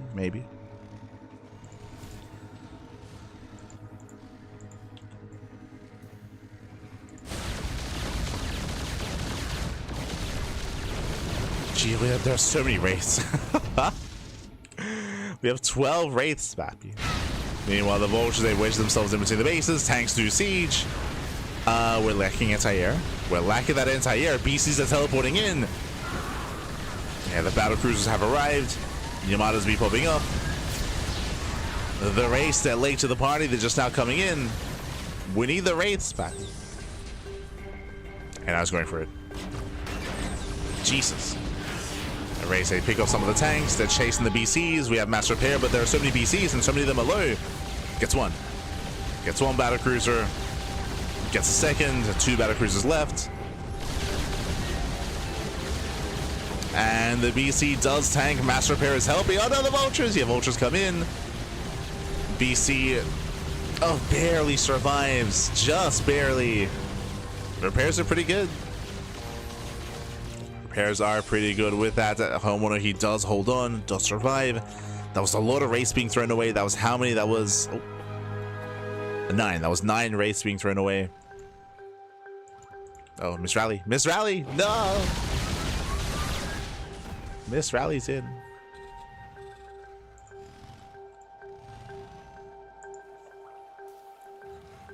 And again, HonMonO is still holding on. Still unfazed. Unfortunately, HonMonO, he has no upgrades. So these are still going to be 0-0 BCs, but hey, he's still just building them up. More BC. Thankfully for Taeja, this does make it a little bit simple when it comes to how to react and how to respond. How does he respond? 3 more starports. Going to be 6 starports in total. Making mass raids. We have +1 ship weapons on the way to help out. Getting into those 1-1 upgrades.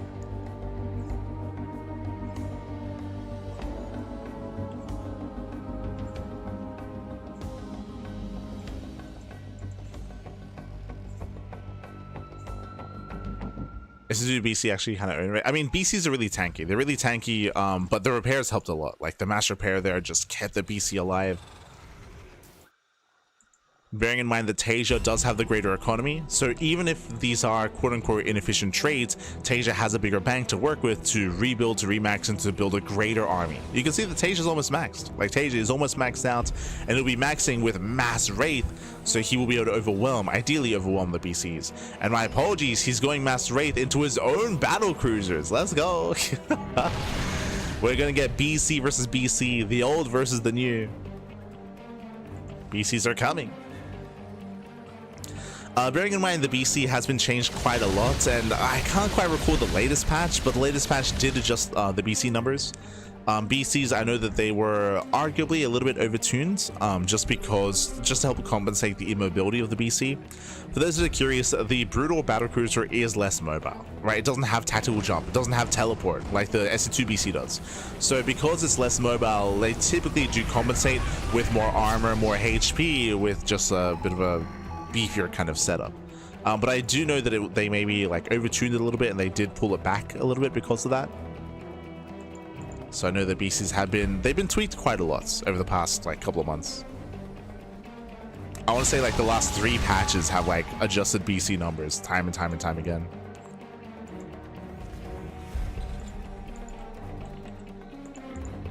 Oh, we got Yamato on the way. Let's go.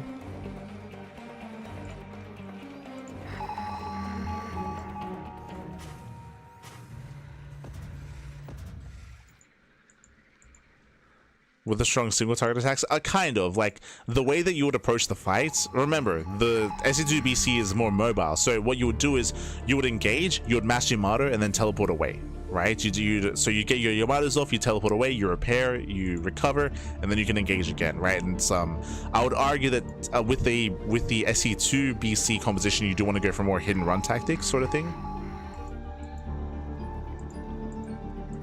And depending on where the fight occurs, we have mass turret as well. True, right? We have all this turret support.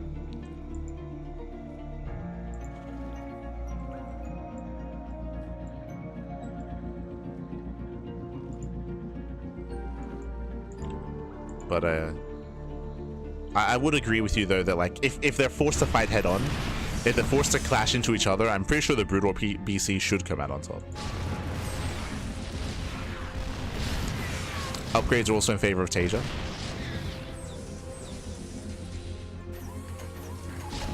And it isn't just pure BC, we have the Master Wraith as well. Like again, Taeja, he's max. He's up 50 supply. He has a lot more to work with.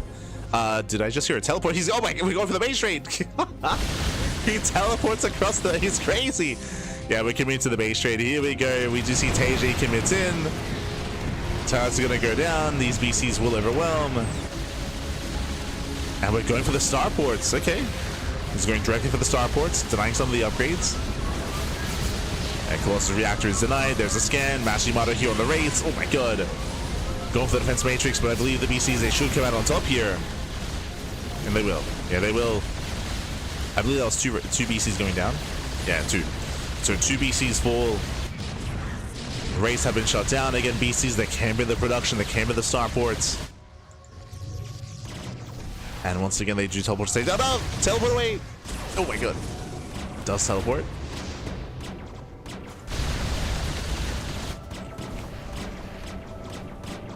It does teleport out. And once again, is mobility greater here in a base trade? The problem is that there's a lot of bases to trade, right? And we already rebuilt all the starports. Look at this! Taeja throwing down a ring of turrets bottom right and a ring of starports top left. Again, Taeja has just so much money and so many bases. On the one hand, yes, he's losing his main. Doesn't matter, he's already rebuilt his main. Like he's got his main somewhere else. Just built it back up.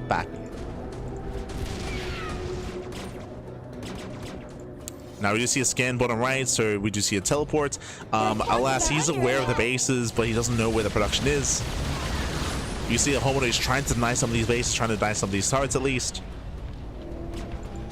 But he doesn't know where the starports are.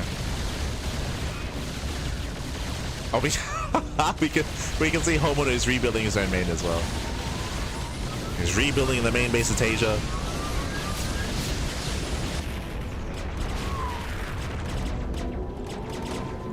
Pew. The sound effects. Okay, great.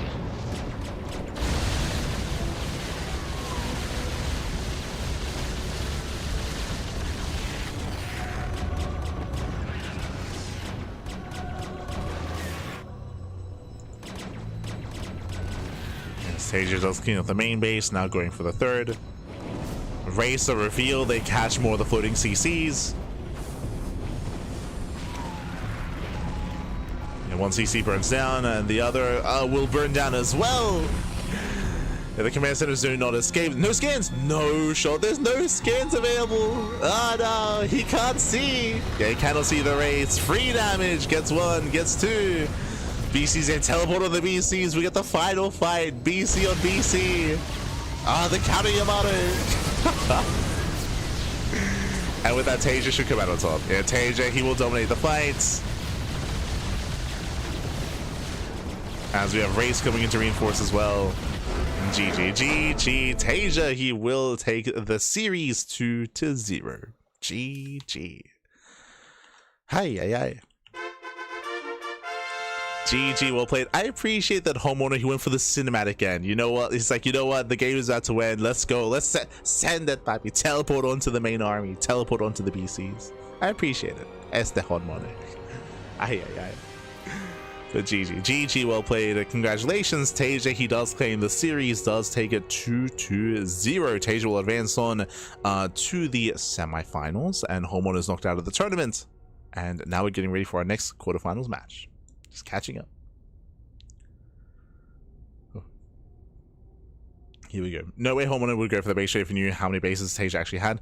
Yeah, I mean, I for the most part I agree with that, in the sense that there's a higher chance for HonMonO to take a better fight with his turret support, right? With his ground support, referring to with the defensive advantage, you have your turrets, you have the boys to pull for repairs as well, right? You have your own production that can help support your army. Like, you could definitely argue that maybe there was a better chance there for HonMonO if he had stayed defensive, just because of the map control that Taeja had, right? Just because on the one hand, HonMonO, he was successful in his quote-unquote base trade where he camped the production, he killed the starports, but because Taeja was so rich, because he had so many more bases, he just rebuilt the starports, right? Like, it wasn't really an issue, right? He could just rebuild the starports, build his production back up, and then take it from there. Yeah, it was a little bit too late to go for a move like that, unfortunately. But GG, well played.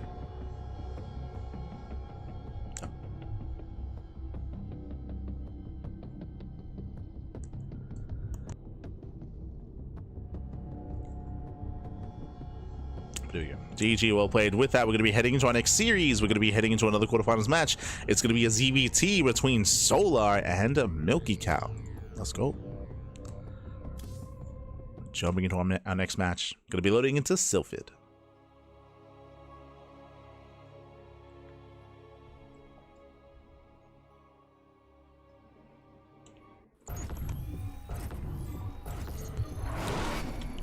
And spawning in the bottom right hand corner of Sylphid, we have the Brood War Terran player. We have the blue Terran. It is Milky Cow.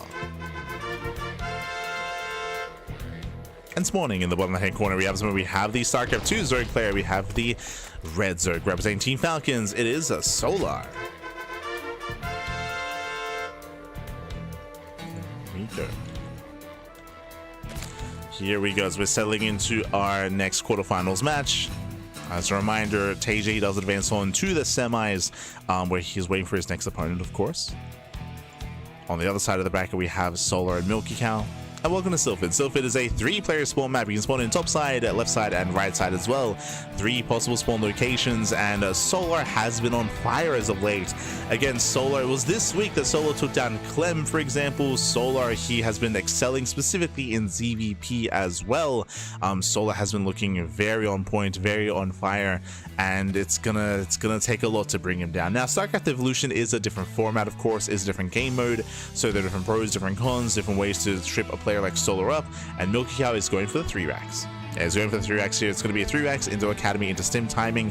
If you remember, we did briefly discuss and talk on the meta of SE Evo last game, talking about how, last series even, talking about how the meta has shifted, especially a lot this year, to shorter games, and it's been a little bit rarer to see longer games, partially because of this build, of this early Stim timing. This was very prevalent and very prominent throughout the entirety of the year. Has been nerfed quite heavily, has been adjusted quite heavily because of its strength, but is still a viable way to play, still a viable build. Again, it's going to be very strong, very early Stim timing, and we'll see how familiar Solar is with this. Now, when it comes to Solar, he is one of the newer players to play SE Evo. Solar, he was kind of indoctrinated, or he was kind of lured in a couple of months ago during the Murloc King tournament, during the Murloc King and Chijik event, that really kind of like hooked its teeth, like SE Evo hooked its teeth into Solar during that event, and post that Murloc King event, Solar's been playing a lot more SE Evo. He's been competing a lot more, playing a lot more, and it's been really cool to see Solar be one of the newer players to kind of hop over and not just try SE Evo, but like commit to playing it even more. So it is really cool to see.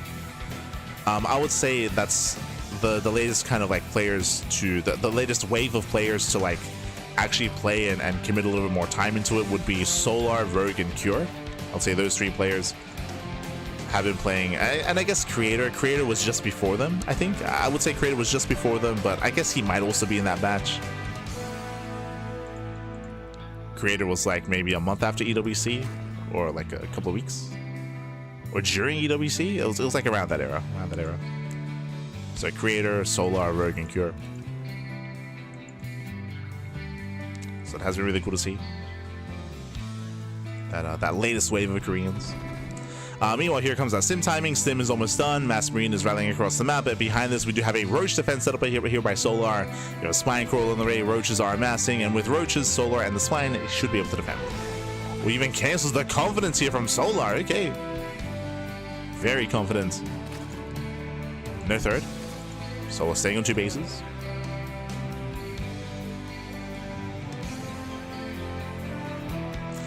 Since does Brutal Zerg even have Splash? Plague is pretty huge. Plague, oh baby.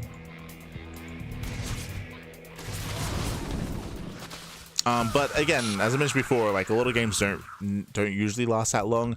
But also, a lot of my sentiments, a lot of my thoughts on SE Evo are also a little bit outdated, right? Like during the off season, we didn't really get to experience much of SE Evo. So during that time, we may have seen some changes, especially with the ladder being updated, with the ladder being released. I'm sure the meta now can evolve a little bit faster than it used to. So I'm ready, I'm excited. For now, Solar, he will defend on 2 bases. He will go for a delayed 3rd base as he had to get into the Roaches early on. We see Milky Cow still sharking around, looking for that 3rd. And looking for a way in.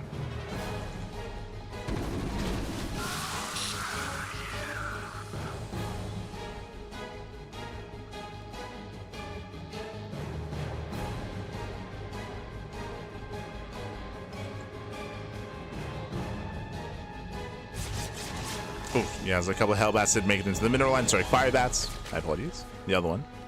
But Solar, he defends. He defends well here on 2 bases. He gets his 3rd base. He's got a decent Roach count, and the game will continue. This early timing from Milky Cow was unable to really achieve too much damage. I say that he is sneaking up on the 3rd, and can he force a cancel? Oh, Stim's in. It does Stim in. It does Stim forward, and will be able to force a cancel. Very nice. But he's trapped. Uh-oh. It does force a cancel, but can he get out? He stims on forward, he gets 1, he gets 2 Roaches. Does peel off, does pull away. Getting a Queen on the retreat. And, oh, it doesn't fully get out though. A nice flank there from Solar. Picking off the medic. Medic goes down, and Milky Cow does pull out.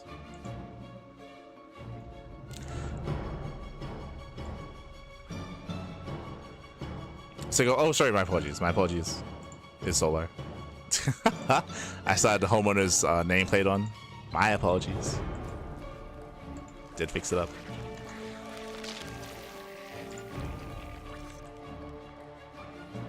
The lurkers might be hard to make splash before 3x timing though. If you're referring to the Brood War defense of this kind of build, because Bjorn and other SC2 Terrans do go for 3x's against Brood War Zerg, you are heavily reliant on static defense.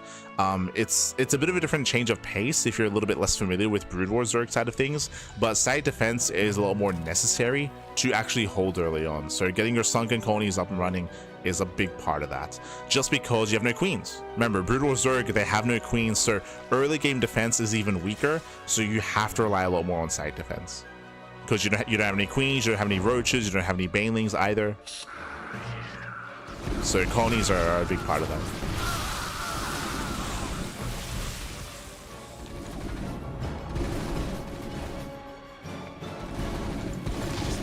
Meanwhile, we do see Milky up in, does get one of the queens. Queen gets picked up, but Last is bleeding out too much against the Roaches. Again, Roaches that built a tank. They built a tank, they built a punish, and Solar, he will punish, he will clean all of this up. Ay, ay, ay. Yeah, big overextension from Milky Cow. Remember, there are no medivacs. He cannot escape. He cannot pull away.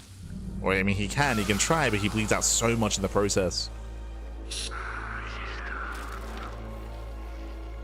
Triple sunken out? Yeah.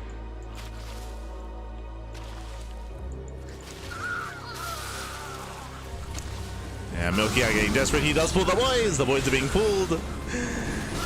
And he's going to lose so many workers here in the defense. Oh, wow, Zar dodged. That's going to be 12 SCVs already. I guess 20 SCV kills. Ay. Milky Cow losing every single worker at his natural. Medics are exposed. Oof.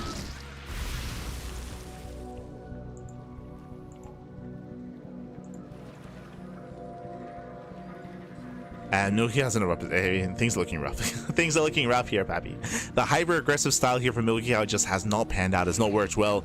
Not against this more Roach-heavy composition. Again, in general, Roach play is just safer to play here as SC2 Zerg. Going into Ling Bane would have been much more difficult against Milky Cow, but going into Roaches, again, a little more robust. It builds up over time, and it can overwhelm in the mid-game.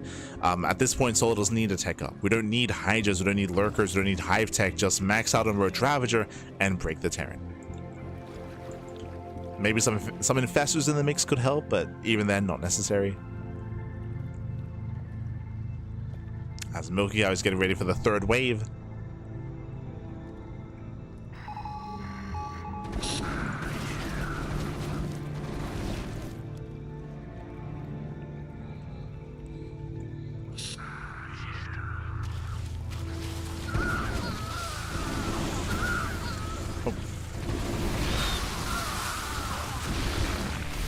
Poke in. Yeah, once again, pokes in, still just out trading. Behind the Solar, he's on a 3-base economy. And GG gets called. Again, he can just keep on going and chase him down, and Solar takes game number 1. GG.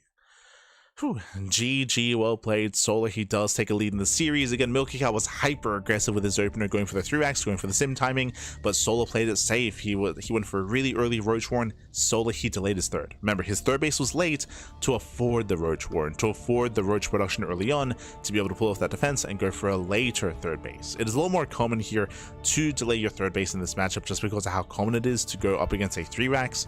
So with that, Solar, he shuts it down. GG. GG, well played. Solar takes a lead, and now we're jumping to game number 2. Solar, it's his turn to play Brood War Zerg. Let's go. Let us go. On the flip side, you're essentially immune to DT rushes, kind of. I say kind of because if you remember, in Brood War, a viable build, a viable strategy for Protoss was to go Corsair DT against Zerg, right? Where the role of the Corsair is to hunt down the Overlord specifically to allow for the DTs to get some damage done. And you can try to emulate that with SE2. Try to. But you are correct though, that Overlords are like permanent detectors. That is true for Brood War side of things, for Brood War Zerg. But there were some niche builds in Brood War that allowed for DTs to be viable in some way. But here we go.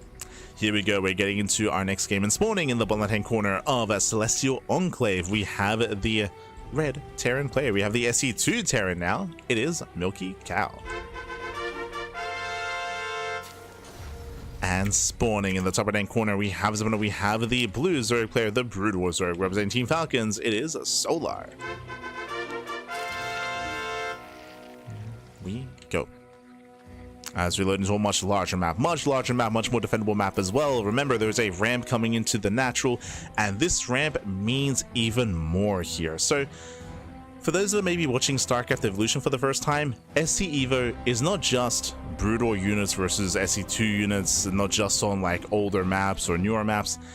There are some other changes as well. I spoke briefly about one of the changes, that is on a 4-player spawn map, you actually get pinged 2 locations and one of them is removed, so now you have a higher chance of scouting your opponent, for example. That is unique to StarCraft Evolution. Another unique feature is high ground. There's a mischance. In SEVO in this mod, there is a mischance. There is no mischance in StarCraft 2. There is a mischance in Brood War. I believe it is a 43%? It's like just under 50%. It's like just under 50% chance. But I think it's like a 43% chance to miss if you attack up a ramp. So ramps and and obscured vision, so high ground alongside steam vents and tall grass like this is even more important, even more impactful in StarCraft Evolution because of that mischance. There've been situations where we've seen a player try to all in with, like, say, like Mass Blink Stalker, like attack up a ramp into like a wall of depots, and a volley of stalkers does 0 damage because because the depot is like bobbing and weaving, and they just miss. They just miss the depot, for example, right? Like, again, there's a chance to miss here, and it does mean that high ground is even more defendable than typically it is.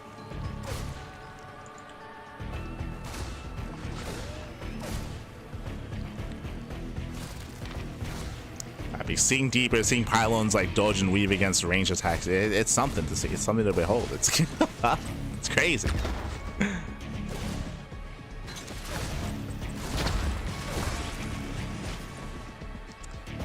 now Milky Cow does pull away.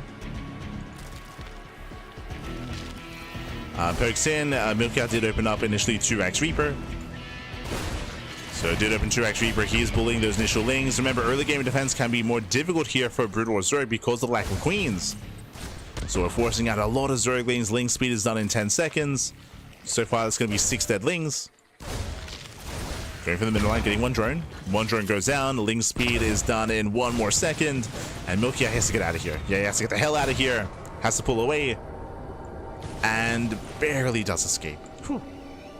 He does pull out in time.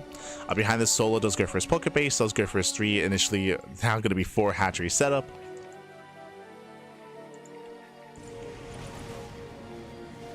Solo rushing into early carapace. Interesting early Evo chamber. You have my attention. The Evo chamber out of Solo. Oh, nice around. That should not have happened, but he does get 2 more Reapers. 1 Reaper left. Solo does pull away, and Milky Cow, he's freely mining on 2 bases here thanks to the pocket, right? Because the pocket base does have his own natural, his 3rd TC is on the way. A really greedy follow-up here out of Milky Cow, but he is safe and sound, and Solar is redroning as well. Redroning behind this, getting into his own Hydra tech. Okay. This is relatively standard going into Hydra, then Lurker tech from there. We'll see if Solar does deviate into a different kind of tech path. Second Evo chamber tells us, yeah, we're building up into the mid game.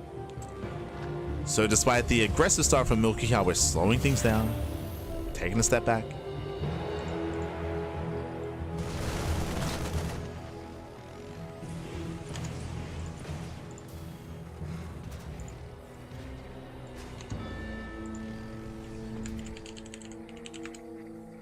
I see in the YouTube chat, if I may, are you from Canada, the States, or Korea? Neither.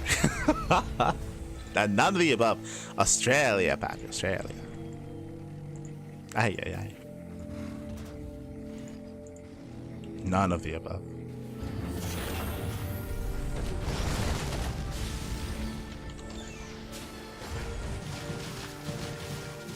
Can't you tell from the accent? True, true. Now, despite born and raised in Australia, my accent is nowhere near as strong as like El Chanchito, as like Pig or Maynard or some of the others. Some of the other Aussie casters. My Aussie accent does flare up when I'm with other Aussies. Like like I do say mate, like quite a lot with like Aussie friends. That does flare up.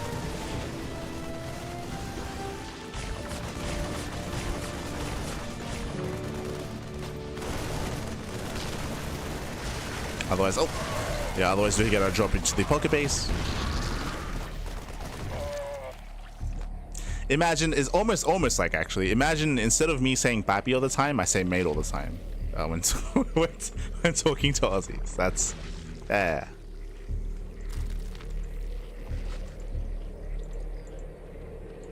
Almost the equivalent, almost.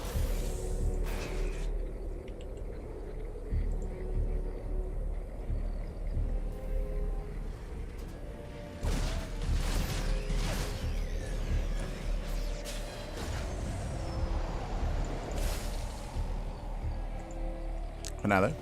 Milky, again, we're building up with 3 bases. Generally here, Celestial Enclave, because it's so large, because there's so many bases, then we do typically get longer games here. So let's go. We have the Queen's Nest on the way.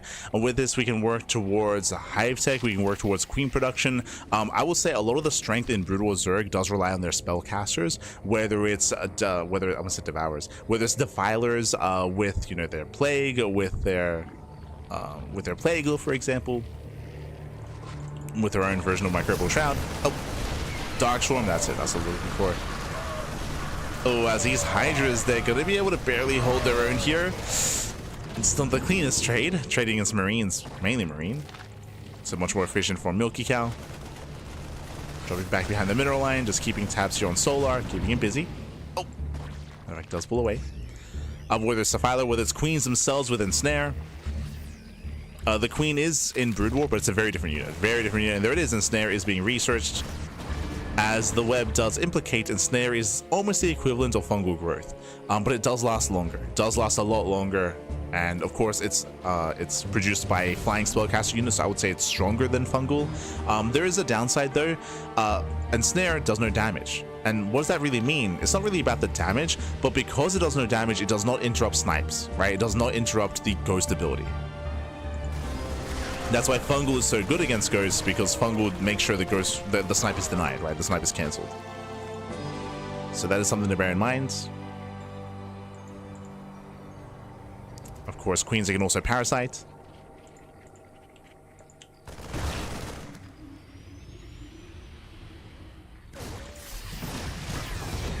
And Spawn Broodling. As we do see Milky Cow almost getting caught on creep. Sorry, on the map, I should say. He almost gets caught out, has to pull away. Lurker Tech is being researched. The Queens are ready, and Snare has been researched as well. He's ready for this. He wants to catch the army. Queens are coming in. Queens do come in. First Queen gets focused down.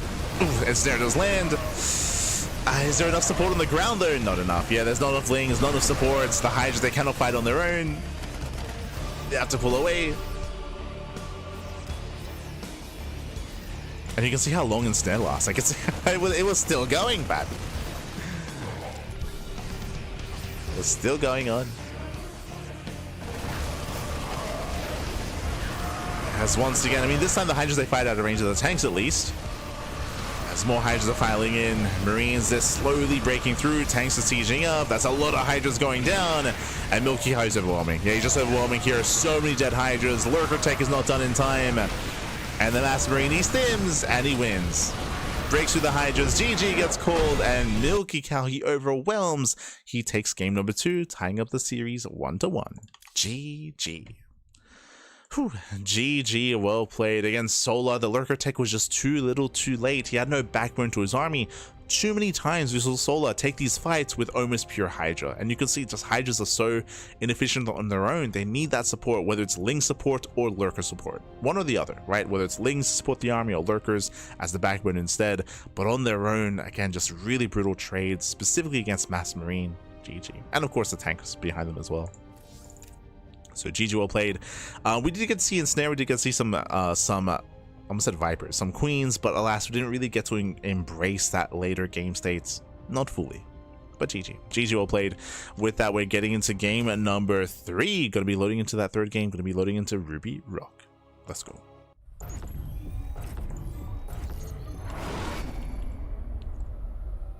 And spawning in the top left-hand corner of Ruby Rock, we have the red Terran player. We have the red Terran player himself, tying up the series 1-1 and forcing the ace match. He's once again playing Brood War Terran this time. It is Milky Cow. And spawning in the bottom right-hand corner, we have the blue Zerg player, the SC2 Zerg, representing Team Falcons. It is Solar. It's then kind of underwhelming. I mean, I would say it looked underwhelming there just because there was no follow-up. Oh, we're committing, Jesus. Because again, we saw that the Hydras on their own weren't able to capitalize on the ensnare. If we did have a greater Ling Hydra army, I would favor Solar in that position. So just because the fights didn't go poorly, I don't think necessarily has much to do with the spell itself, but just more with the kind of follow, the kind of composition, the kind of army that was with the overall queens. Because of the lack of ground army, you could even argue that was premature, right? There was no need for Soul to try to collapse on the army of Milky Cow when he didn't really have enough to engage fully. So with that, Milky Cow does set up across the map, going for the proxy 3 ranks. Let's go. Proxy 3 ranks out of Milky Cow. Solo going hatch first, going hatch gas pool, standard open out of our Zerg player, and so far he's in the dark. The Overlord is going to position himself here to scout the SCV. So the bunker rush should be scouted. Remember, no gas, mass marine bunker rush out of Milky Cow. Let's go. It's time to cheese back.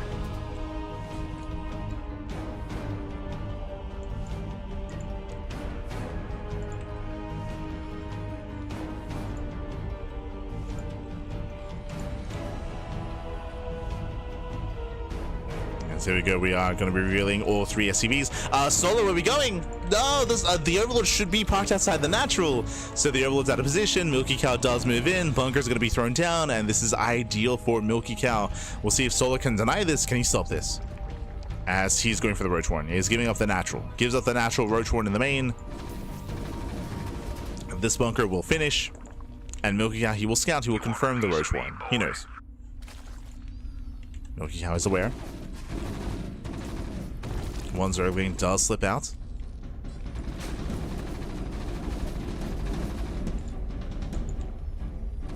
Yeah, it does slip out. You can see Milky how he ignores the natural. Good call. He ignores the natural. He's going straight for the main. Queen has arrived. There's a couple of Zerglings, and Milky how can he get into the mineral line? Can he do any meaningful damage? Oh, yeah, boys are being pulled, coming in for the surround, and he's going to be locked down. Yeah, he's going to be locked down here. He gets fully surrounded. Three Marines are picked up. Lings trickle in. Oh, he's thrown away. No, he can't get into the bunker. Yeah, cannot get in. We have 2 Marines in the bunker, but the Bio army gets cleaned up, and Solar, he will save his natural as a result. Solar, he's came to the production, and with enough queens with the roaches, he will defend that natural base. Solar, he shuts us down. He will not lose his natural. And I don't blame Milky Cow for trying to get into the main base, for trying to do more damage, more meaningful damage. But alas, he was punished. He was punished in the end. He was punished, he was surrounded. And this was not worth it for Milky Cow. If he at least killed the base, then we could try to deviate away and transition out of this. But the natural is saved. Solo can go back to droning. For now, he is once again forcing, or should be trying to force a lift. Let's be careful. We have a 4th ranks on the way. Academy is done, getting into U23HLs.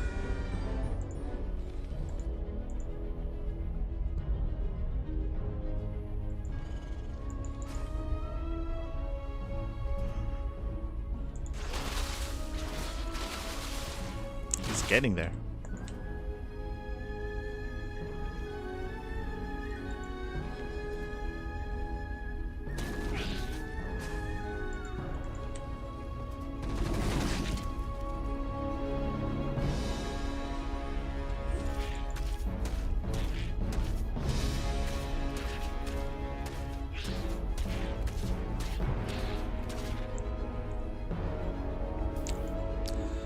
From here, Solar, he's not droning, by the way. He totally could drone and saturate, but no, he's building up more roaches, building up an army, and eventually he's gonna move out.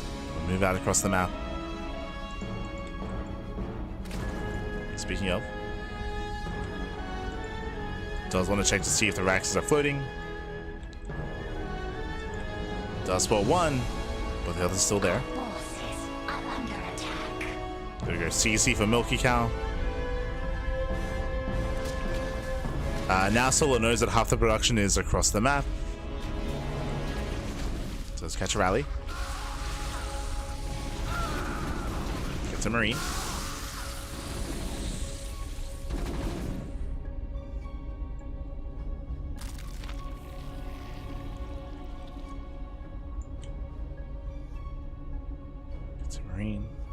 Solar does rally in.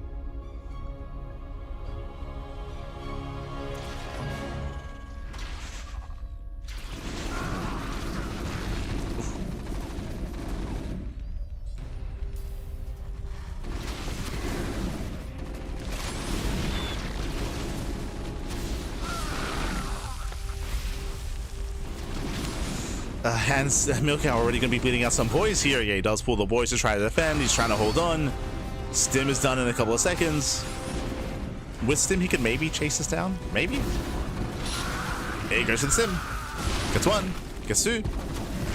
These are 2, 3, 4 roaches. Not bad. Gets 4, 5, soon to be even the Ravager as well. Nice pickups here by Milky Cow. Cleans up the entire army. Very nice cleanup. Shuts down Solar. At the same time, did cost him all of his SCVs. He's down to 18 workers. Oof. Less than 1 base saturation. Solar, he's fully saturated on 2. Lair is on the way. Milky Cow, he is pretty committed here. He's pretty all in. He lost so many SCVs. And can he break the natural? Base is under attack. Let's put a couple of roaches. Time is of the essence here. The other issue, unfortunately, is that Milky Cow, he cannot regenerate his HP. He has no medics. He might want to wait. Yeah, there we go. Medics are on the way. Medics are on the way. On the one hand, it's going to be really nice to be able to heal up his units and be able to stim a little bit more freely. The downside is he's waiting, right? He's giving Solar time to build up a greater army. Remember, when the Marines were initially moving out, there were, what, 4 roaches? There were 4 roaches to defend. Now there are 10. Now there are 11. It's going to be 14. 14 roaches, 1 Ravager. Suddenly, Solar, he has an army. Spinecrawler on the way. Cancels, feeling confident he doesn't need it. Spots the army returning. And Milky Cow is going for a 3rd CC.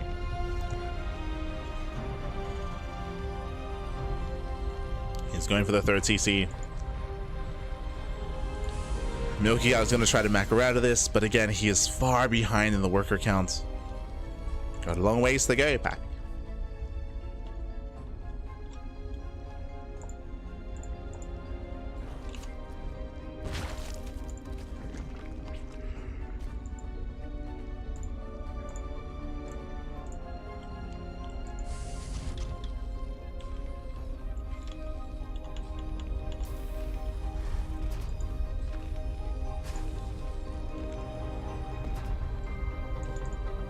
Now we're scanning. Solar's moving in. Solar doesn't have to commit, but with this he is aware of the 3rd. He's aware of the 3rd base. Files here on the bunker. Bunker goes down. Remember, there's no tanks behind this. And Solar just poking in and baiting out stims is good enough.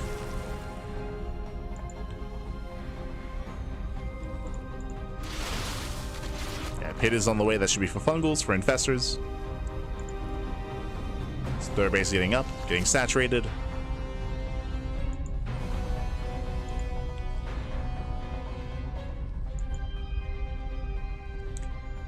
The one thing that's concerning for Solar is that he has to be careful not to overdrone. Like, I think saturating the 3rd base is fine, but he needs to get eyes on any kind of move out. The Overlord is giving him so much information here. Whenever there is a push, then he needs to make sure he has an army to stand up and stand strong against Milky Cow. And not be overly greedy. For now, getting up to full 3 base saturation. 3rd base is now floating over. And again, seeing the 3rd base told Solar that he was free to try. Now switching into Lingbane Roach Ravager. We have 3 safety infestors on the way for those fungal growths to lock down the army.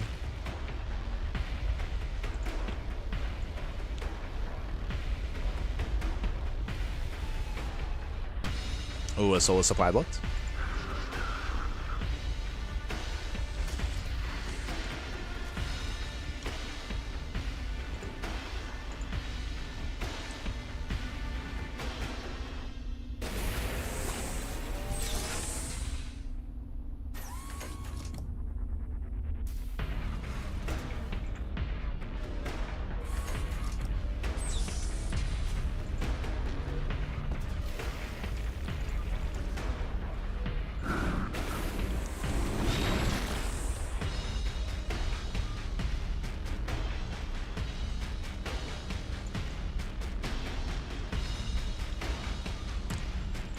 So now again, we are just setting up. Ideally, Solar, he wants Milky how to push. He's ready with the infestors. Bailing speed is on the way, Hive is on the way, Solar just building up, macroing out. And as things stand, if things progress in this way, in the same trajectory, Solar's going to be the first to max. He'll be the first to max out. Again, he's had the better economy for the majority, if not all, of this game. So Solar is about to get up to 80 workers, then max out. And it's going to be a tough defense here for Milky Cow. What does Milky Cow need? I mean, what he's getting... 3 factories. 3 factories on the way. He needs a line of tanks. If he can secure himself, if he can turtle up on 3 bases, get a 4th base, and get a line of tanks up and running, then he can weather the storm and force a longer game. But he has to get there first. Right now, there's only 3 tanks. Only 3 tanks. He does get his Raxes in position. You can see he has no intention to make any more Marines. He is going for a mech transition. Problem is, it takes a while. It takes a while here for all the production to get up and running, for the upgrades to finish. Milky Cow needs time. And the problem with that is that Solar, he's about to max. He's at 180. He's at 180 supply. More Lings are being produced. And there it is. Solar's maxed. Solar, he's maxed out. Here comes the first wave. Here comes the first push. And it's gonna be a tough hold here for Milky Cow. Not impossible, but tough. I mean, the SimCity does help, right? He's got a wall. It's got a wall to protect himself. Solar, he rotates the left-hand side. There is a bit of an opening here. 3 tanks in position. Bailey's gonna be rolling in. Ooh, they don't get the best connections. 1 tank goes down. Again, the choke point working well here for Milky Cow. Does reposition his SimCity. Once again, just creating 1 choke point. Spider mines are being thrown down. They're trying to be. Oof. Nice shot with the spider mines. And so far so good. Milky Cow, he's holding on. And as time goes on, Milky Cow's army is going to surpass Solar. So, oh, as Milky Cow's out of position. Yeah, completely out of position. Stims on over. Does take down one of the tanks. There's 1 tank left. At least here, at the 3rd. Solar pulls away. Milky Cow, he's trying to expand out his 4th. Now, this does mean that Milky Cow is spreading himself thin. Now he's more vulnerable. He's more open. This 4th base is more accessible. Speaking of, Solar's going for it. Flies on the spider mines. Forcing a cancel. Ultras have arrived. They've got kindness plating, collapsing on the army. Fungals, they land as well. Yeah, massive fungals. Tanks are going down. Catching out 2, 3 tanks, most of the bio army, and the 4th CC. Again, the moment the Milky Cow expanded, he exposed himself. The pants were down. Vipers have arrived. They still 4 more tanks.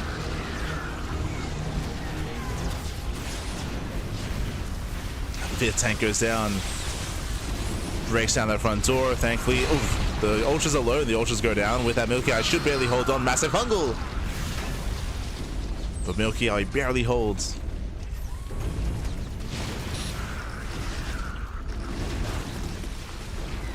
Jesus, heavily overstimmed.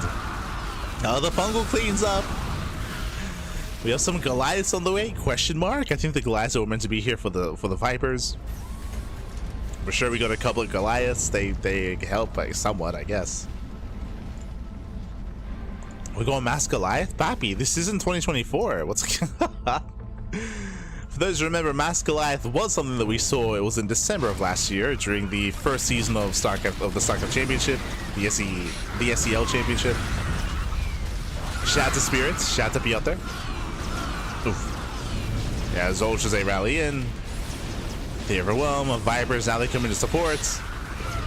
I mean, hey, now the Vultures have something to do, I guess. And again, with that Solar, he even peels off into the mineral line. Oh, Milky Cow does try to split. He tries to, but everything else is on fire. The 3rd base is burning down. The natural as well. Ultras are rallying in, and GG gets called a Solar. He will take the series 2-1, advancing on to the semifinals. GG. Whew. GG, well played. Solar, he does claim the series. Again, a very intense back and forth here.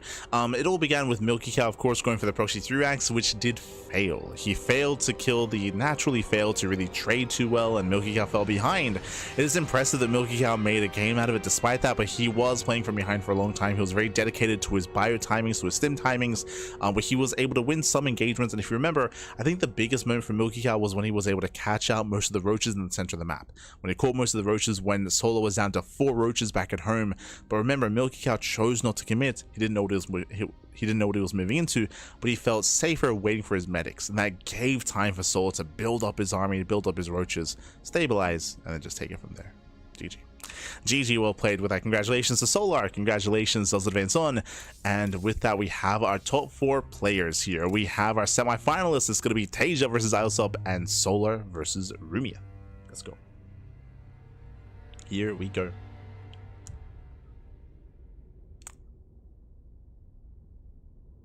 It's catching up in the chat.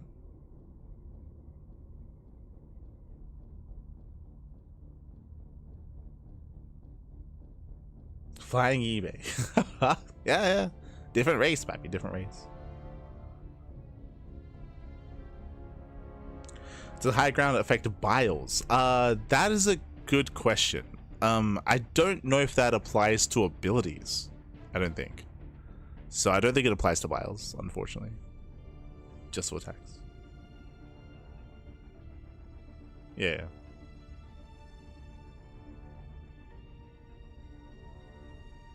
Wabbers can yoink those tanks? Yes. They can abduct tanks.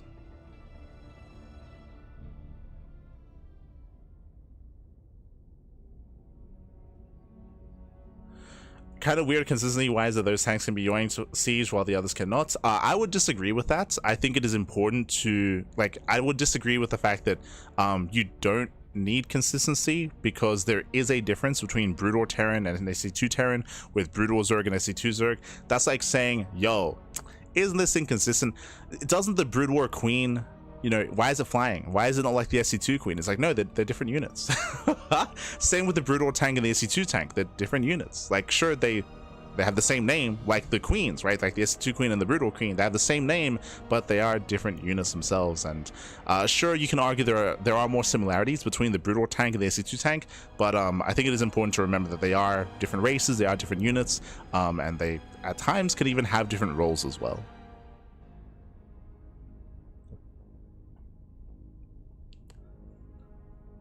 So I don't necessarily think that is necessary or required. I think it's, you could even argue that it's even better this way, just to hammer down the point that they are different. They are meant to be different, right? True. They're the same. But with that, same with like zealots, right? Like the Brutal Zealot and the SC2 Zealot, like one charges, the other doesn't. The other has only speed, right? Like they're meant to be different. And have different interactions. But with that, we are going to be going for a break. We're going to be coming to a break here, so take this time to get some snacks, get some food, get some water, drain your disruptors, massage your marines, and we need like a brutal version of that. We remember to dial up your dragoons. I don't I tell you, what do I did? We will figure something out, but we're going to be coming to a short break. When we come back, we will have the semifinals and the grand finals, so we'll see you guys soon after the break. See you soon, Pat. See you soon.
welcome back, everyone. Welcome back. Welcome back to the semi-finals or semi-finals here of the StarCraft Evolution League number 17, Evolution League Cup number 17.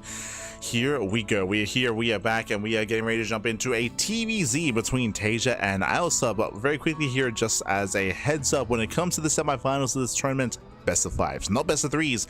We are entering best of 5 territory, and we're jumping into game 1. Game 1 is going to be on Ruby Rock. Let's go. Let us go. Again, Ilsa is a bit of a newer face to the scene, to StarCraft Evolution in general here. He's been kind of lurking under the depths and has recently risen up and has been getting better and better results both in SC2 and in Brood War or in StarCraft Evolution. And we'll see how he compares to one of the more established players. As spawning in the top left-hand corner of Ruby Rock, we have the South Korean Terran player. We have the SC2 Terran. It is Taeja. And spawning in the bottom right hand corner, we have going for the 12 pool. It's gonna be a short series, baby. We have the pink Zerg player. We have representing 3D Clan. It is Ilsa. Going for the 12 pool, potentially even 12 pool drone pool. Here we go, the hatchery. So the pool is getting up and running, and our eyes are on Ilsa. Meanwhile, when it comes to Taeja, I'm hoping that we do go for an SCV scout here to get a read on what is going on. Otherwise, he might just be caught with his pants down. Oh, okay. So the drone moves down to expand. Curious if we plan to commit here, if this is just for show for the SCV. No, the hatchery is on the way. Okay, so Ilsa is going for the 12 pool, but he is going to be macroing up behind this. Where is he? There we go. 6 lings are on the way. Lings are in production.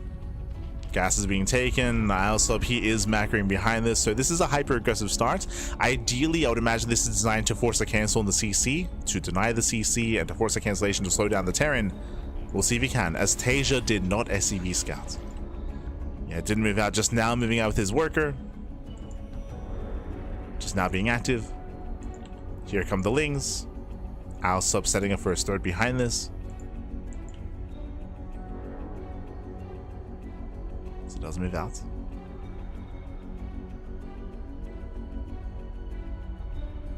Let's go. I'm loving the arms that are in the air, by the way. It's like the old Brood War Zergling.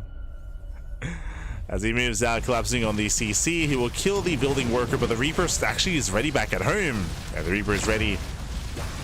We'll pick up the initial ling. Oh, but we'll still be forced to cancel. So far, so good. Remember, this is what Ilsa wanted. To kill the CC, to force a cancel. And behind this, drone up. Drone up and saturate.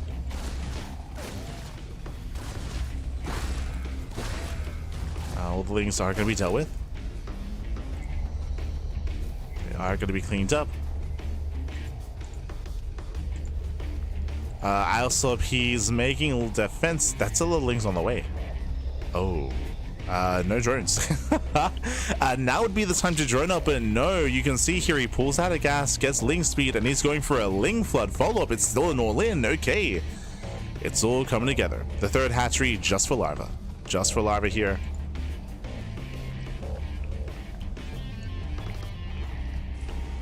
As he's building up a lot of Zerglings. Now he's droning up, but these drones are late.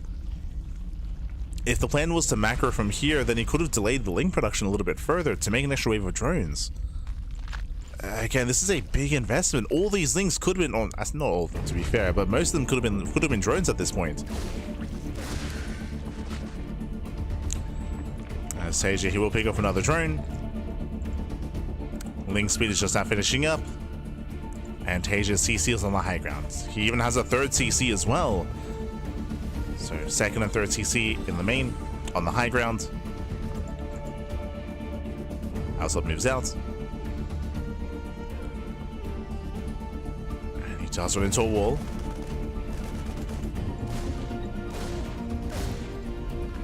Oof. Behind this, Taeja picking up more workers. 2, soon to be 3 drone kills. Does force some more in the gas geyser. Does not get surrounded. Reaper pulls away. And it's getting out of hand. It's getting out of hand here.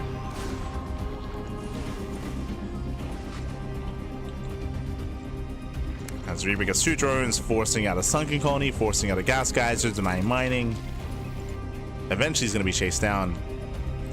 And behind this, Taeja going into his own 3cc Banshee. So 3cc Banshee out of Taeja. Isop himself going into Hydras. Hydra tech is on the way.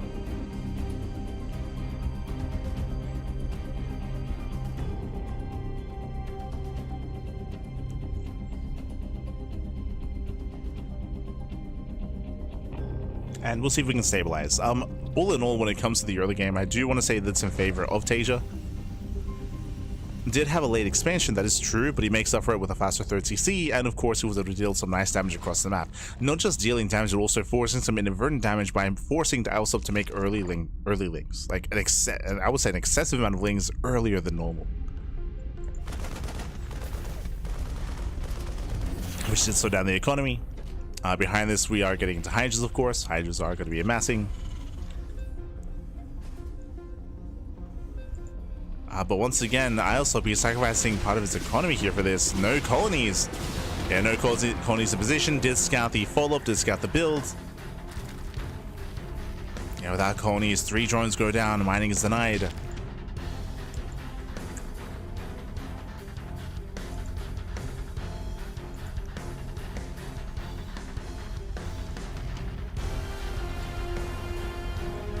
And Taeja's getting ready for a dive.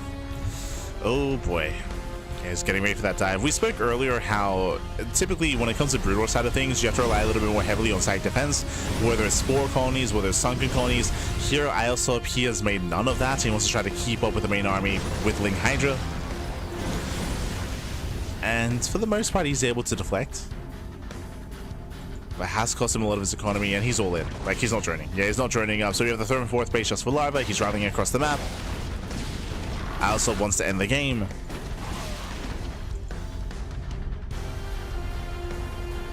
Getting caught out though. Leading out Hydras of all things. Expensive losses. Losing 3 more Hydras. Isop rotating over. Rotating towards the 3rd. Lings do get in. Nice Hellion shots. Hellions, they shut down the Zerglings. Jesus. The Zerglings get shut down. Hydras are being forced back. Tank is getting in position. And Taeja defends. So yeah, Taeja completely shuts us down. The Lings cannot engage. Neither can the Hydras. And Taeja holds. Taeja, he's holding on. Bearing in mind that Isop is still rallying. He's still not droning. He's not macroing. He's completely all in. And this all-in is getting weaker over time. Taeja's building up into a 2nd tank. There are no safety bunkers, true. The lack of bunkers is a little bit concerning. It means that potentially Isop can pull this off. But he needs more time, needs more lings. Needs more supply, but it tries to collapse in, but the numbers just aren't there. The numbers just are not there. He does not have enough Hydras. Not enough Zerglings. He trickles in. GG gets called, and Taeja takes game number 1. GG. Whew, GG, well played. Again, a hyper-aggressive style here out of Isop, going for the 12 pool and then going for the Ling Flood follow-up into Ling Hydra all-in on 2 bases. I'm curious if he was forced into that because of the dead workers. Like, he lost so many workers and he lost so much economy early on that he may just have felt forced to all-in that kind of position. So, again, did force the all-in, and in the end, just didn't quite have enough. Like, Taeja was safe back at home, even without bunkers. He had his tanks, his Hellions. GG. GG, well played. I will say that if Taeja got caught in the center of the map, if Taeja lost all of his Hellions prematurely before the main fight at the 3rd base, then maybe this works. But the Hellions survived, they supported well. GG. GG, well played. And so now getting the game at number 2.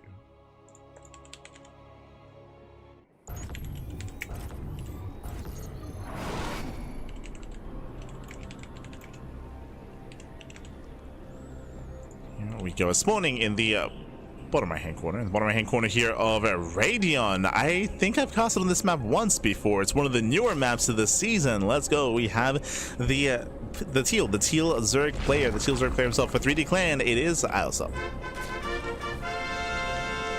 and spawning in the top and the bottom left hand corner, we have the purple Terran player, the purple Terran himself, the South Korean Terran, the Brood War Terran. It is Taeja.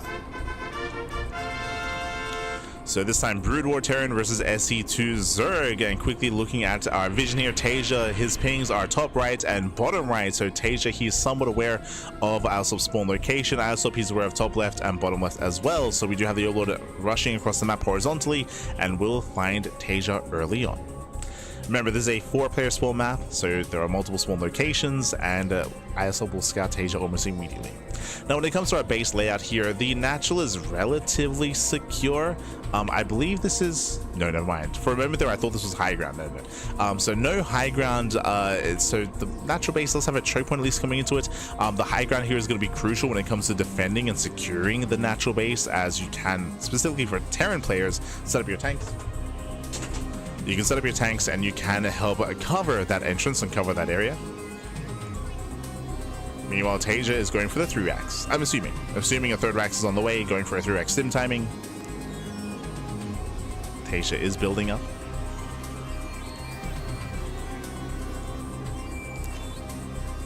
It's building up, getting into sim.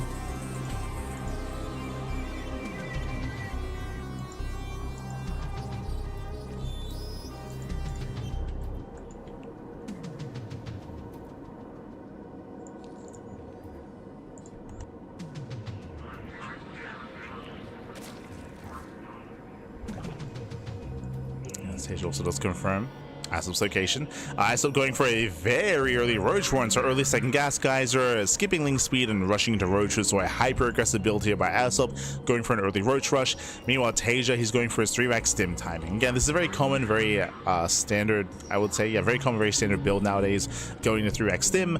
We'll see. I mean, Isop with early Roaches should be able to hold his own, but Taeja did just scout, and we'll see how Taeja will adjust his approach. We'll see if he waits for Roaches to come to him, or if he decides to be proactive instead. He has options.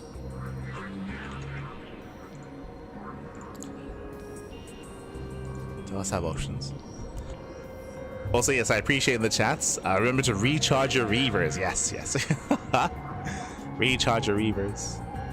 Store your scarabs.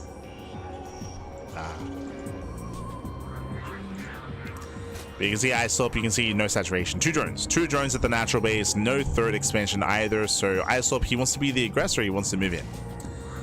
Does want to move in, wants to commit. Massing approach Ravager. Once again, Isop is being hyper aggressive. And Taeja's waiting to receive.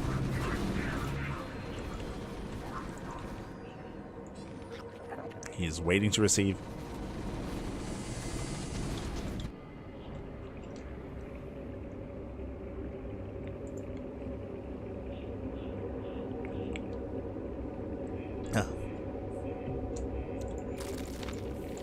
Isop is getting in position.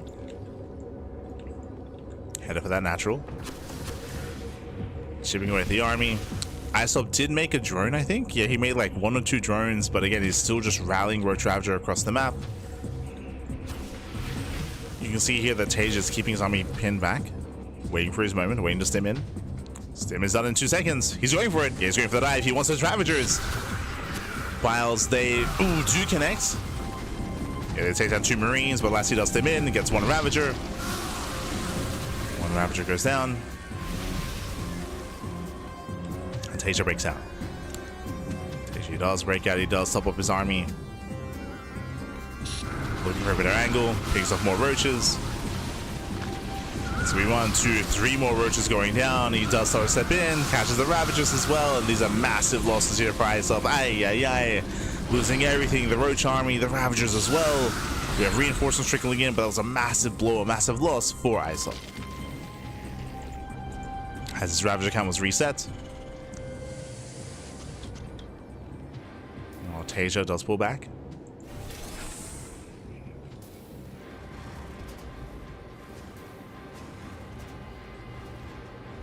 Does pull back. Once again, he does top up his army. Behind this Isop, he was still not droning up. Taeja has a 2-base economy, and with that, he now built up a greater army with more Raxes on the way. More Raxes, more upgrades. U-23HLs has completed. Scan reveals 0 saturation, And Taeja knows there's no pressure. Like, Taeja doesn't have to push. He can just wait for his opponent. He will, over time, just outscale. Taeja, despite that, is being proactive. It's a little bit risky to be out here like this. But the confidence back. Yeah, it's very confident. Once again, focus on the Ravagers. GG gets called, and Taeja, he'll take a 2-0 lead in the series. GG. GG, well played. It does take a 2-0 lead. Again, ISOP has been hyper aggressive and hyper all in this entire series. Is that trend going to continue coming into game 3? I want to see some macro, Pappy. I want to see some back and forth. I want to see our players build up over time, but alas, the pressure is on ISOP. How will he approach coming into game 3? Potentially the final game of the series. One more loss, and that is the end of the series. Let's go. As I load into Kion. Oh. Another map that I don't think I've ever casted before. Looks like this was a previous map in the map pool. Hold on.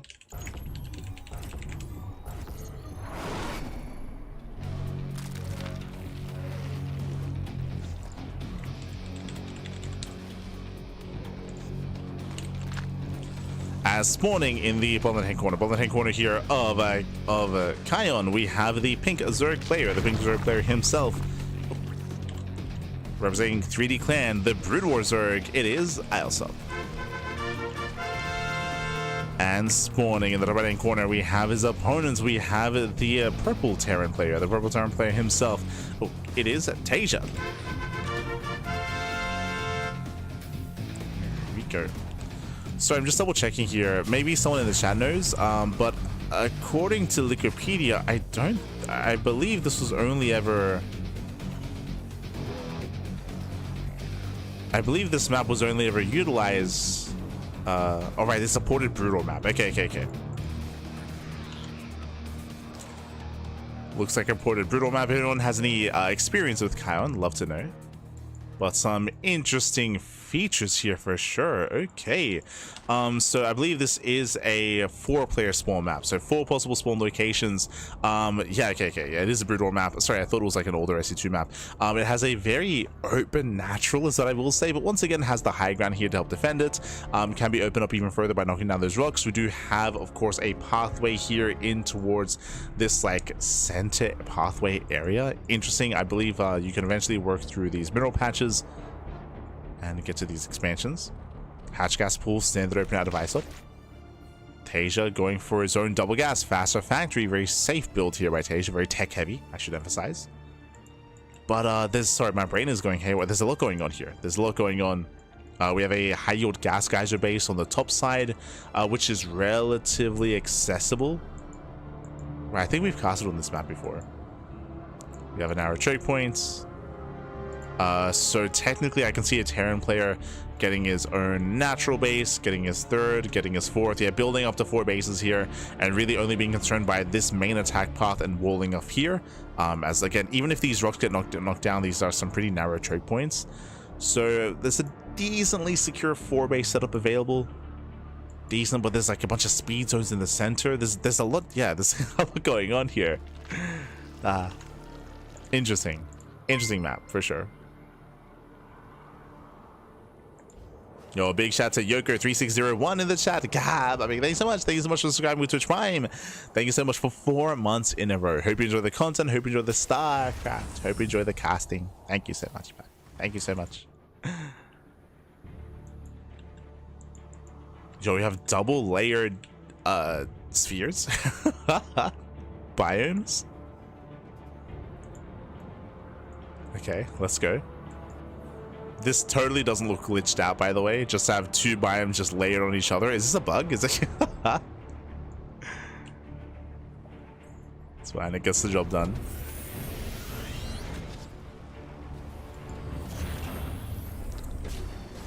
Taeja's getting to his own 1-1-1. Going for his add-on swap. Back at home, we do have ISOP building up into his own Hydra. Taking up in Hydras, getting his 3rd base, droning, saturating. This is the tamest we've seen from ISOP, but game 1 and game 2 we saw hyper aggression and all-ins. Finally we're macroing. I appreciate it. I do appreciate it. We're droning up, we're saturating.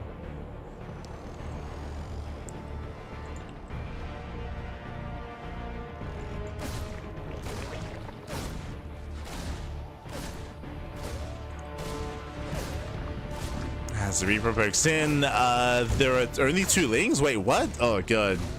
Yeah, so he was cutting corners, did skip his Ling production, so he had a little bit less to defend. Reaper does get away.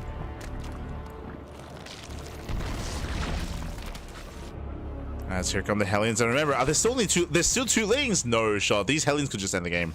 No Spine Crawlers. Yeah, no Spine Crawlers, no Sunken Colonies. Hellions, they do wreak havoc at the third base, but they can keep going into the natural. There's nothing to stop them. There's Hydras in production. We have to go for the full wall. Again, if the Hellions had gone straight for the natural base, they could have just ended the game. Straight up. They could have just ended the game. But now time is being given. Hydras are being produced. And ISOP will defend. But again, hyper greed here out of ISOP. It does look like he's a little bit less familiar with StarCraft Evolution. I mentioned before that I typically like site defense is a little bit more necessary, and you can see here the Banshee gets into the mineral line, no Spore. We're trying to defend with purely Ling Hydra. It's a really greedy kind of defense here. Yeah, no Overlord in the main. No shot. The Banshee does cloak, Banshee gets in position, the Overlord is trying to float over, but again, it's so slow. 5, 6 drone kills. But once again, as I mentioned before, this does feel like some of the inexperience of ISOP is kind of coming to the surface here for SC Evo. As I mentioned before, he's one of the newer players to SC Evo. And did excel, did do well for himself making it to the semis. But getting picked apart. 8 drone kills. The Banshees are not done. They're going back in. Thankfully, finally there's a Spore here. Spore has arrived at the natural, but not in the main. No! Not in the main base. ISOP is all in. He's all in. He's rallying across the map. Drones are falling left and right. ISOP is committed. One way or another, the game is about to end. Either he kills Taeja or he dies trying. Because right now he's dying back at home. This is it. Yo, you can see some of the shots missing actually. The tanks a lot. Oh my god. Tank finally goes down. Taeja has the high ground advantage. Does have the high ground. Hellion volleys on the Lings. Jesus, a lot of Lings going down.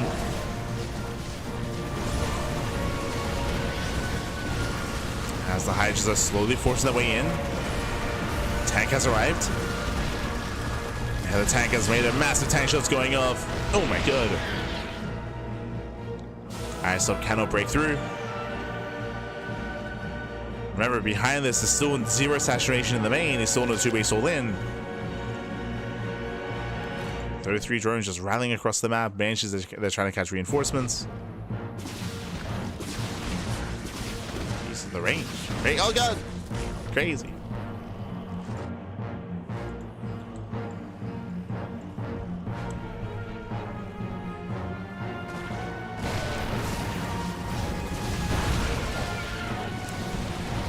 And ISOP commits. He commits in. He will get some SCVs. The boys are being pulled into the Hydras.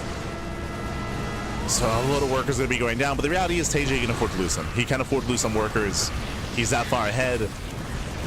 That's going to be 21 SCVs going down. But Taeja's still on 32 plus mules. So Taeja still has a greater economy. Now second tank has arrived. G-Foot. The Hydras get bullied. And ISOP is droning. ISOP is droning up. It's time to make a longer game out of this. He believes that he's dealt enough damage here to macro, which is not wrong necessarily. He killed 24 workers. It's a lot of economic damage. So ISOP is going to try to macro up, drone up his main base and saturate. At the same time, Taeja has 3 CC. This is one of these moments here where Taeja was probably like missing some macro cycles. His production wasn't necessarily keeping up with his economy, and he just had to burn through his money. So threw down 3 CCs. Sorry, 4 CCs. Jeez, he has 4 command centers ready. So again, not the most efficient use of money, and his lack of production was hurting him a little bit here, but now he's able to calm down and build up. Mass expand.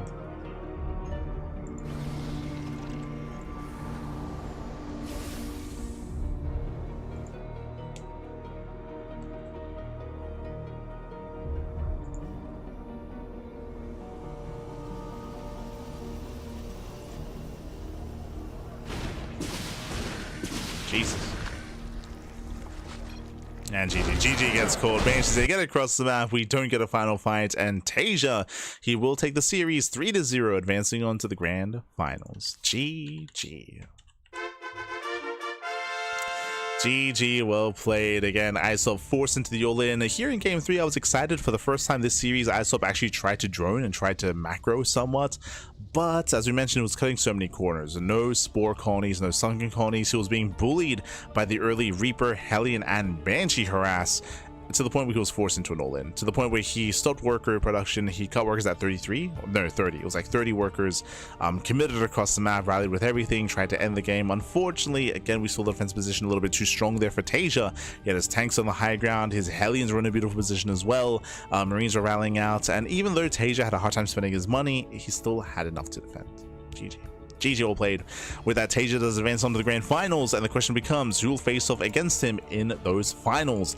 Up next, we have our next matchup. It is going to be a best of 5 between Solar and Rumieth. Let's go. Let us go. It is going to be a ZVZ up next, and we'll see how Rumieth compares. As again, Solar's been on fire as of late. I believe he won the Merlot King tournament, right? Am I crazy? Merlot King SC1 versus SC2 Cup. That was Solar, right? No, sorry, it was Classic. That's it. Classic. All right, it's Classic and Cure. Solar, he got 4th place. But oh my god, we're popping up here in the top right hand corner and spawning in the top side of Sylphid. We have the Brood War Zerg player. We have the Red Zerg, South Korean Zerg. It is Rumieth. And if you notice, spawning in the bottom left-hand corner, we have the 12-11. It's been a while. It's been a while since we've seen a 12-11 here. It's going to be a 12 gas and an 11 pool. 12-11 here out of our SC2 Zerg player. It is a South Korean Zerg for Team Falcons. It is Solar. 12-11s were a little bit more common a couple of years ago even. Jesus, it's been a couple of years. I want to say like 2021-ish era of StarCraft, 2021, 2020. We saw this rise in popularity in ZVZ specifically, and the 12-11 has made its return. Again, 12 gas into an 11 pool. This does hit different. This does allow for earlier link speed, of course, into a link flood. I believe usually you only get 100 gas and you pull out. This is not meant to be with Banelings. A 13-12, for example, does hit with link speed and Banelings. A 12-11 hits with just link speed into a link flood. If I'm not mistaken, yeah, so he's pulling out. He kind of pulls out, he stays in, never mind. So he does have enough to get into Banelings behind this. Link speed is on the way. Links are going to be rushing across the map, and we'll see if Rumieth can hold his own. As Rumieth did go pool first. So pool first into a delayed hatchery. Let's go. Yeah, he pulls back into gas, so he wants that Baneling nest. Again, it's been a while since we've seen a 12-11 at the highest level of play. Let's go. And again, link speed hits faster than the 13-12. Likewise, Banelings hit faster as well. Like, everything's just going to be faster here. That much more aggressive, that much more all-in. Oh, Rumieth is going for his own spine rush. He went pool first into his own spine rush. Let's go. Let's go. We do kind of pivot around each other here. Reinforcements getting caught out. A link speed is going to kick in first for our blue Zerg, for Solar. And he's going for the drones. Yeah, he's targeting down the drones. Gets one. There's one left. Oh, Solar has to be careful.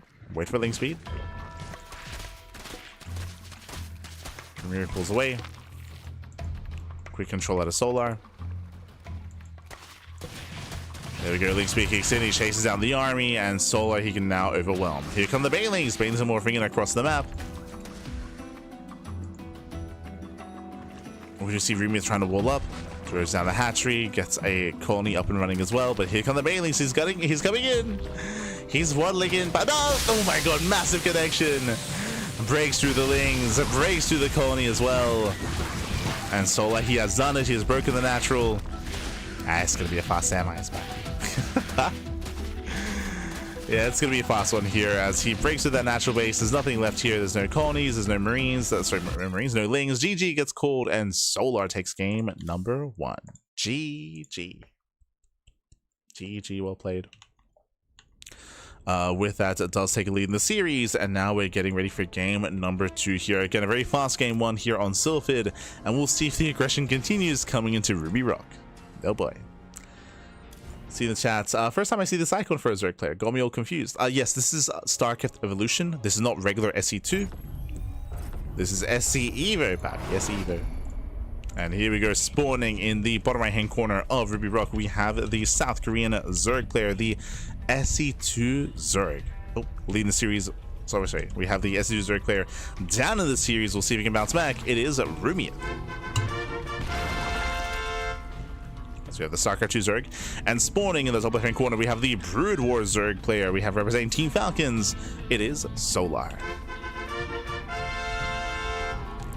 Here we go. Here we go. As Solar is droning, Rumiath is going for his 15 hatch. And Solar's going hatch first. Okay.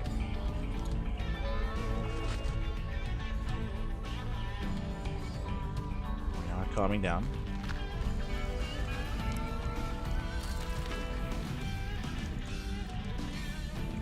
We're calming down, we're settling in, and both players are going to be expanding, and we're going to be settling into what should be a more standard early game. There's no crazy pool timings, there's no crazy gas timings. I say that it is Rumiath going a hatch into pool into a delayed gas. Okay, so later gas geyser out of Rumiath. This typically is indicative here of 2-base Roach. Just because link speed is going to be delayed, so if link speed is late, may as well just skip link speed and rush into Roaches instead. So we'll keep an eye on Rumiath, we'll see if he does indeed skip his upgrade.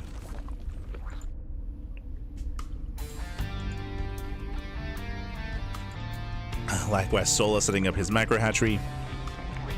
Likewise, going for a delayed gas as well. So much later gas for Solar.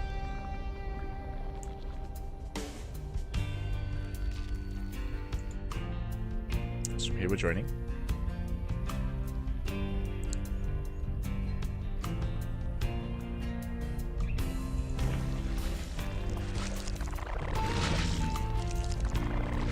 Joining up. You know, shout out to the custom skins as well for the spawning pool, for the assimilator, the extractor even. Very veiny, very disgusting. It's very it's very Brood War. Appreciate it. I say very Brood War. I feel like the assimilator has some like Warcraft 3 undead vibes. Like the bone like frame casing around it. Reminds me of undead.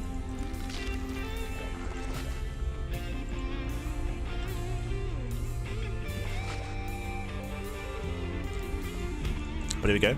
It is going to be 2-base Hydra. So once again, because we're skipping, because we went for late gases, we're skipping link speed. Likewise, you can see that Rumiath also delays link speed, but Rumiath is going for +1 melee. So Rumiath is going for a link flood. So he went late gas into +1 melee into link speed. These upgrades will line up with each other. You get melee first, you get link speed later, and Rumiath, he should soon have enough. And again, this should lead into a link flood. As we have the gas. Still waiting for the upgrade, Rumiath. Yeah, Rumiath a little bit distracted here.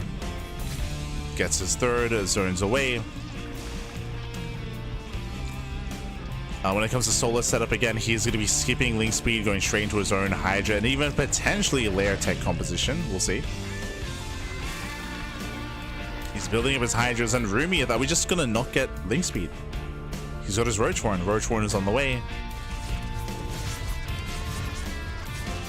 Yeah, he forgot it. He's making 12 lings. No, he's getting ready for his timing. He forgot link speed, Pat. We get our link scout behind the mineral line. He does get eyes on the Evo chamber. He sees, he knows. Solar sees everything, and that is awkward here. He's making 14 more lings. Again, he's getting ready for a link flood. He can't pull it off. No, now he starts. This is so late. This is so late. Remember, this should be done by now. This is meant to be lining up with the completion of +1 melee. So very late link speed. Ay. And now we have a bunch of slowlings. Look at this. We got the slowling flood. No.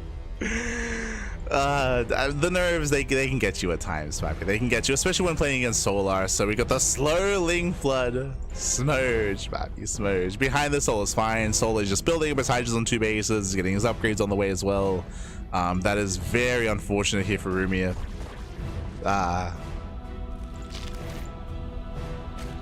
Feels bad, man. And now we're just joining. We're joining.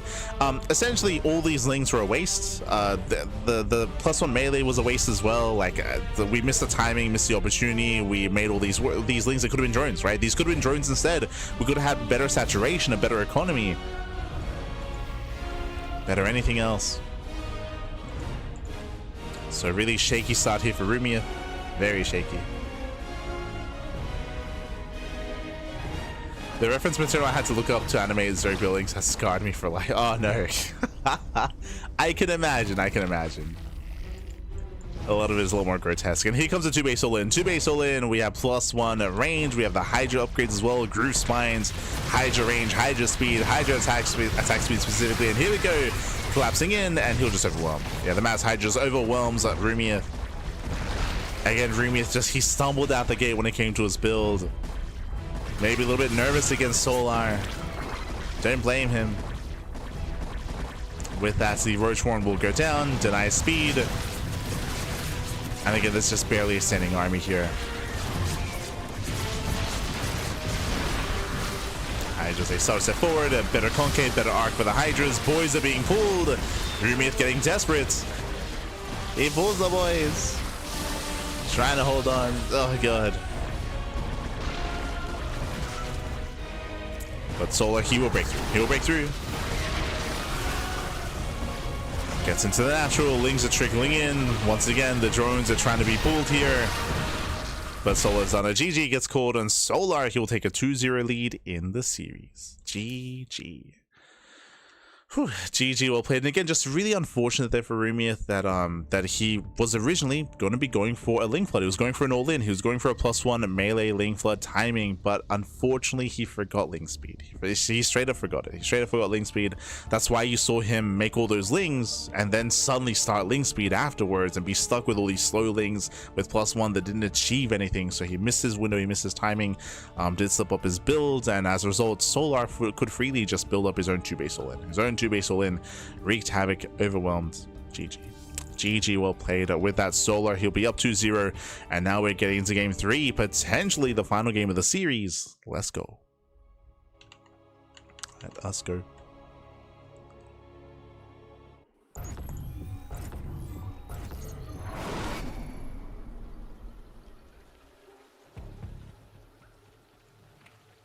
Spawning in the top left hand corner here of Vermeer, we have the red Zerg player, himself, the SC2 Zerg, down in the series. We'll see if he can bounce back. Oh boy, as we're about to pop off, it is Rumia. And spawning in the bottom right hand corner, top right hand corner, going for the 13 pool. That was a 13 pool timing. We have the Brood War Zerg player, the blue Zerg for Team Falcons. It is Solar. So very early spawning pool here out of Solar. We'll see if it leads into a gas before expansion or not. So eyes are on Solar here. Vermeer going hatch first. So Vermeer, Rumia going hatch first. We are on Vermeer. Vermeer is a 4-player small map, but the Overlords, they will scout each other. And Overlords, they will pass by.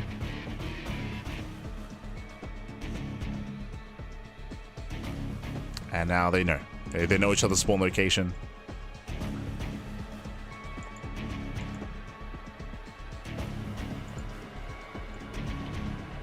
They are aware. But I did see the newly animated Brood War hatchery cat. I saw that was posted to the Mapstar Discord. It's very orificey. Very fitting, I will say. Very fitting. But yes, I can imagine. We're going for the Sunken Colony Rush, by the way. That's why we went for the 13 pool. So 13 pool Link Flood into the Colony Rush. Basically, it is the Brood War version of the Spine Rush. But I can imagine that you've seen some things. So look after your own mental health, Kate. Look after. Cuidado, papi, cuidado. Cuídate. As here we go, we have the rush here upon us. Colony's being thrown down. They cannot be unseen. Oh no. Oh no.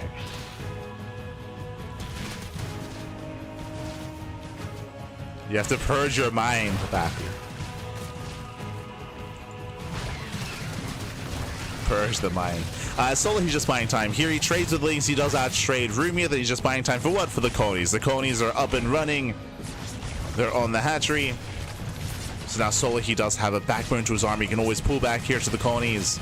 And he will kill the natural. The natural will go down. Kills the base. Lings, they pull away, making sure he doesn't lose anything to the brood. Lings, he wants the queen. Oh, doesn't get it. Yeah, not quite. Queen does slip away. Lings, they do break out. And Sully settles for the low ground queen. Rumith going for a ninja base. Okay, let's go. Going for the ninja expansion. Meanwhile, Sola, he has a full wall back at home. Evo chamber and hatchery. This colony is finishing up.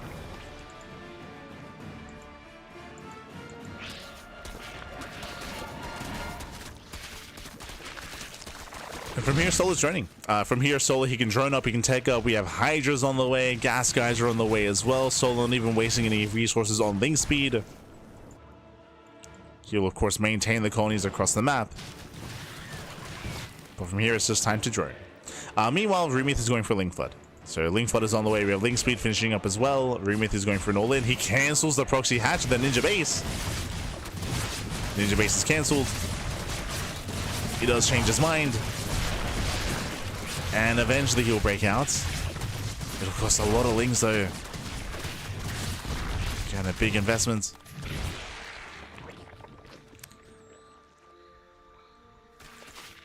And if he does break out, he will cash these links as well in the retreat.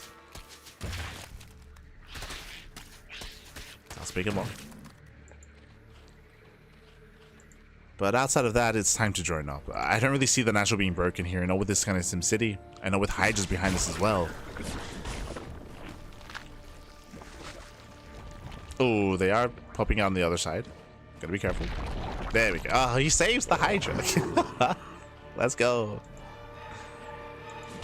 Oh no! Yeah, Leaks, they do slip in. The wall is open. It gets us around, and we'll get 3 Hydras. Not bad. 3 Hydras get picked off. A very nice pickups out of Rumia. Getting a drone in the main.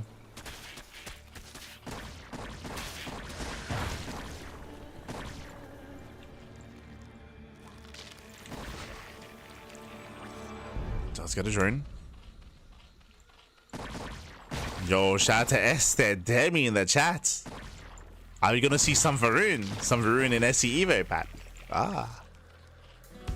Really, we have to reach out to Miyamika as well. We gotta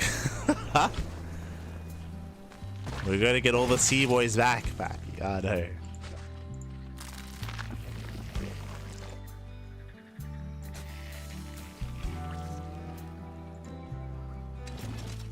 From here, Solo holds. Solo, he does hold, does defend. From here, getting to +1 range. And building up his Hydras. Meanwhile, Rumith, he's still trying to recover. You can see the disparity in workers, though. Again, 24 drones for Rumith and 41 for Sola. Sola with a booming economy in comparison. Okay, he's drowning in minerals, drowning in gas. Rumith has a lot of recovering to do. A lot of recovering. And just like game 2, this may just turn into a 2-base all-in. Like, Sola, he may just go for a massive Hydra 2-base all-in with +1 range, with Groove Spines. With all the Hydra upgrades.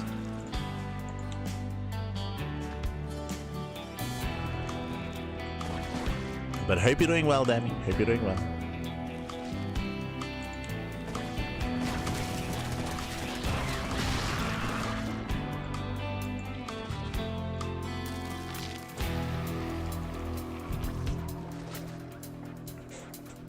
So we have more Hydras morphing in.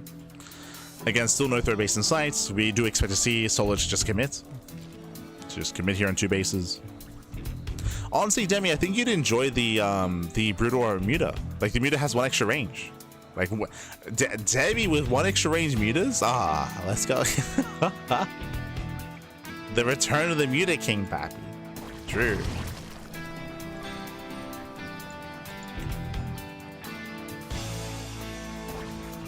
Oh. Yeah, Zings, they collapse in. Oh, catching out one of the Hydras, but there are still so many Hydras here. The surround will not work out. There's a 3rd base on the way, but Solar, it's time to send it. Time to commit across the map. Oh. Yo, you can see like a shimmer, like a little sheen on the legs of the Hydras. Interesting. The Lurker does get across. We do see Rumiath setting up Massling Ravager. Okay, the plan here is to lock down the Hydras into Bile. Can he surround? Does he have enough to surround though? How many bars does he have? 4 Ravagers. 4 Ravagers. I'm not so sure that's going to be enough. And Solar, he does get his 3rd.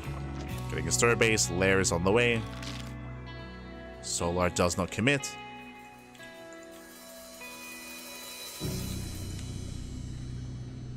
He pulls back. Yeah, he respects the Ling Ravager. Again, the goal there was for the Lings to surround, to lock the army in place, and then for the Biles to clean up. That was the goal. That was the hope. That was the hope for Rumiath. And once Solar got a whiff of what was going on, just backs off, pulls away, gets his 3rd, and drones. And Solar still maintains a better economy.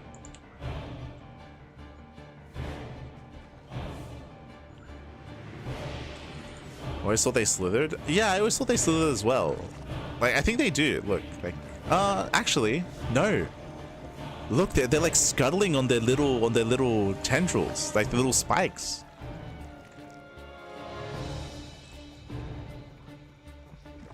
Are they? Yo, Cat, what's going on here? Because I agree, I'm pretty sure the Hydra was meant to slither, but I think in this model, I think it's a little bit different. What's going on?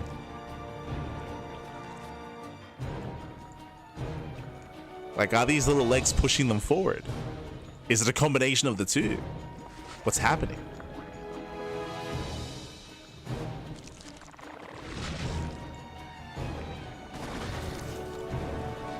Ah. Maybe a bit of both. Yeah, it looks like a little bit of both. Like, it looks like they're still slithering, but it looks like the little spikes are like helping to like push them forward. They're like scuttling in.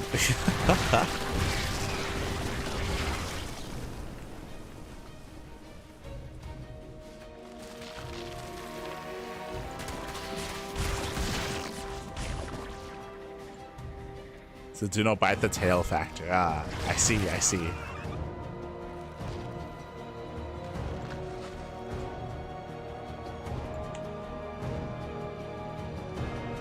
Do Hydras also wag their tails when they're happy? Do they? Ah, no. As we have tech up into into Lair Tech. Now we have Lair Tech Lurkers. The Lunkers do move in. Oof. 1 Lurker, 2 Lurkers got piled down. A couple of them are going to get biled, but Lurkers have arrived. No detection. Oh my god. Yeah, no detection. The Lings, they just get annihilated. And the Mass Hydra will overwhelm again. 0 detection, 0 overseers. GG gets called, and Solar, he will overwhelm. He will take the series 3-0. GG. Whew. GG, well played. GG, well played. Congratulations here to Solar as it does claim the series, does advance on to the grand finals. Again, a very aggressive series here.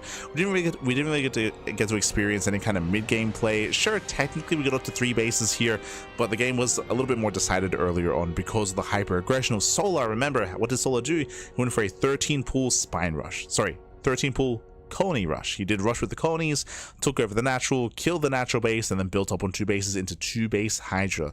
Had a higher worker count, had a better economy, and from there was able to get into Lair Tech, in towards Lurkers as well. Don't think he really needed Lurkers towards the end. That was a bit of flair there from Solar just to overwhelm and to really hammer down the point. But congratulations, we have our 2 finalists. It is going to be a best of 5 between Solar and Taeja. Oh boy. GG, well played. We have our grand finals coming ahead of us. Now, what I will say is, unfortunately, it looks like the replays for the finals were a little bit broken. I don't know why that is, but it's happened before. It might have something to do with the Korean server or with the maps themselves. I'm sure the creators of the mod are aware of this, but unfortunately, it looks like yeah, some of the replays are broken, so we only have a couple of games from the finals. It is a best of 5 finals. But alas, some of the replays are broken, so we'll only be able to come into a couple of games here. So it's going to be a little bit disjointed, when it comes to the final series. But we'll cast what we can. As it is going to be that best of 5 between Solo and Taeja. Let's go. It is a bit of a shame. I think we were all looking forward to seeing these two face off. We're looking forward to it.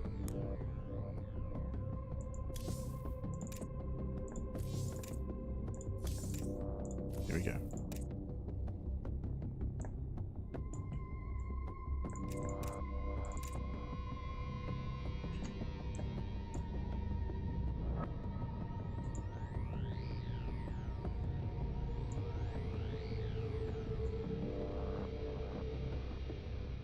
Zerg biologist needed. True.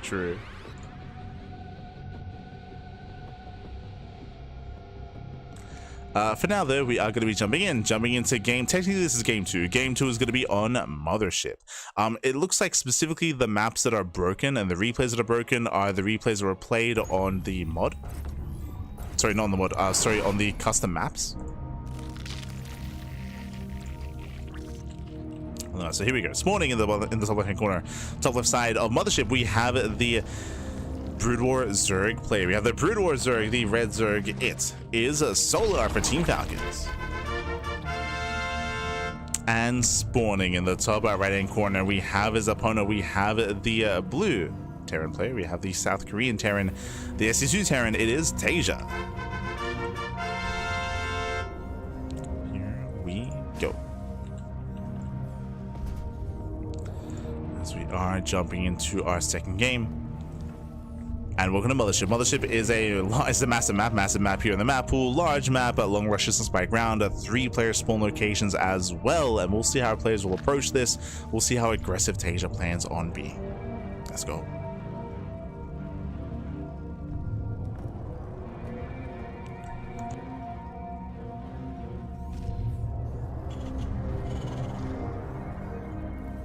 Oh, interesting. Okay, Taeja going CC first on the high ground. Very bold move, but we spoke about this in some of the other maps. It is more viable to go CC first on some of these larger maps, right? Just because of the longer rush distance and because of the multiple spawn locations, there's a lower chance that your opponent's going to try to cheese you, so you can get away with greedier builds like this. So straight up CC first. I say greedier build, it's a bit of both, right? CC first, but it's on the high ground, just so we can have a full wall, just so we can defend just in case. So not the greediest opener we could have gone for. That would have been just CC on the low ground. So slightly more safer. Meanwhile, we do see Solo going hatch a gas pool into his macro hatchery. Building up.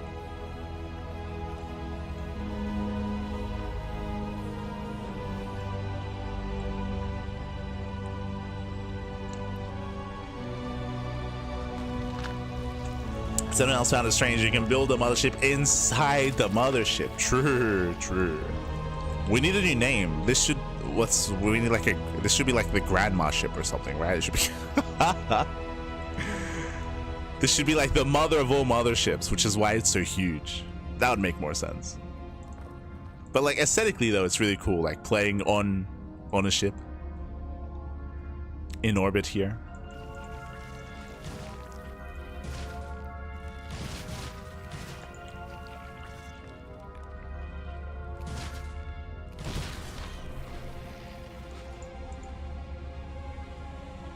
There we go. For now, I believe Solo has found Taeja. Overlord moves in, does find his spawn location.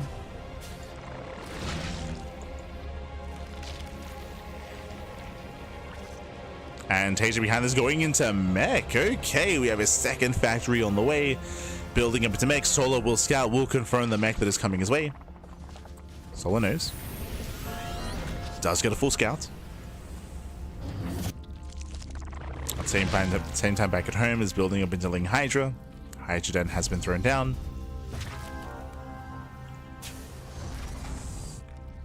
And we'll see how Solar does respond and how does it react to a mech composition, especially a battle mech style.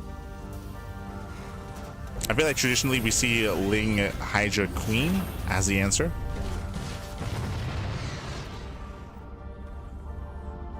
Just to keep up those ensnares. Meanwhile, Solar does go for an early Ling Foot here to dominate the ground and to delay mining at the natural. Okay. So big investment here by Solar. He breaks in. Spots 2 Hellions. And Solar, he spots Hellions moving out. Yeah, he does spot the move out. So Lings move in. Does peel up a couple Lings to zone away the Hellions, and he goes for the mineral line. And SCV start going down. Gets 1, gets 2. 2 SCVs, getting 3, 4. Oh, go out! Getting up to 6.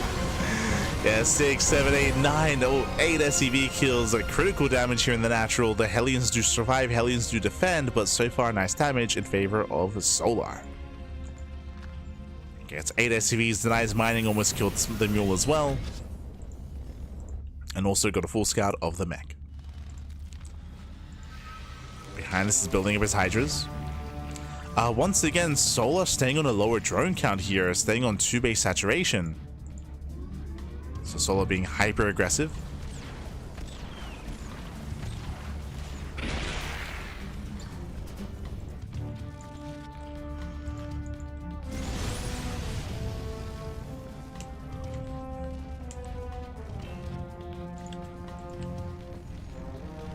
As Taeja does pull away.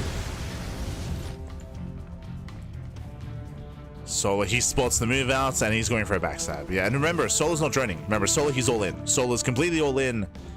He's not been droning for quite some time at this point. He avoids the main army. He's going for the backstab, and back at home, there is nothing to defend. There's going to be 2 Hellions and 1 Cyclone. It's going to be 1 defensive Cyclone. The army is revealed, and Solar commits. So Solar, he's defending with the bare minimum. He defends with the bare minimum. The main army here going for the CC. Taeja, he's racing back home to defend. The CC is denied. And Solar, he breaks through. He breaks through that natural. Takes down both Hellions. Pushing into the mineral line. Boys are being pulled to defend, but now we have the surround here on the defending army. The Cyclone goes down. And GG gets called. Taeja gets completely surrounded, and Solar does take the game. GG. GG, well played. Again, a hyper aggressive style here out of Solar. Hyper aggressive, very committed as well, able to slip behind the army. And with that, Solar, he was able to get full surround. GG. It was very committed, of course. Remember, Solar, he had no economy behind it. He had no drones. He was cutting workers at 30, even under 3, sorry, even under 2 base saturation. As yeah, I was just trying to check something. I was testing out some of the broken replays, but alas, they are still broken. But with that, GG well played, and Solar, he will be able to take a lead, and now we're getting ready for our next game. Bearing in mind that, again, that we are missing games when it comes to this final, so we only have 1 game left to cover on a mass map, and then we'll be catching up with the overall score. And we'll catch up with the scores.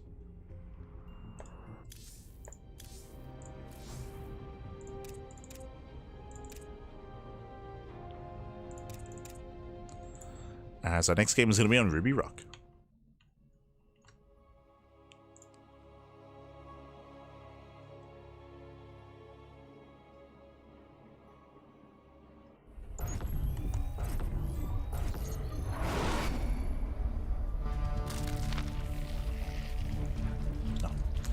But here we go. Spawning in the top left-hand corner of Ruby Rock, we have the Brood War Zerg player. We have the Red Zerg. Currently leading the series here, and we'll see if we can extend that lead. It is Solar. And spawning in the bottom hand corner, we have the SC2 Terran player. We have the Blue Terran from land of South Korea. It is Taeja. Here we go. And we're loading into Ruby Rock. Now, this map does have a little more choke points. I will say it does have a bit of a more open the third and fourth base, but is less open compared to Mothership of all maps, but does have a shorter rush distance by ground. We'll see if Taeja does go into mech again, or if we have something else up our sleeve. What's the plan? What does it go to? So now, once again, CC first. Oh, this feels quite greedy. I was okay with CC first on Mothership, and I'd be okay with it on Vermeer and some of these other larger maps. But here on Ruby Rock, this is risky. He should get away with it. It's a standard opener out of Solar, but yeah, quite some greed here by Taeja. It is quite greedy.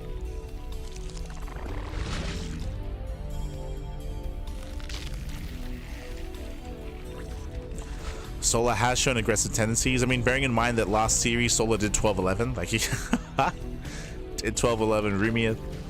Like, Solar can be very animalistic if need be. Meanwhile, CC first into extra Raxes. Again, no gas. No gases here, so we have a 3 Rax follow-up out of Taeja. Going gasless initially. Now, this also means that we have limited vision, limited scouting. There's no Reapers, right? There's going to be no Reaper scouting from Taeja. He's relying purely on the SCV. Does poke in and does confirm the timing of the hatchery. Does confirm the hatch timing, slips into the main base. Just making sure there's no crazy tech, there's no excess gas being mined. Link speed is on the way, and he also confirms that he does pull out of gas. Solar has pulled out. So Taeja feeling secure.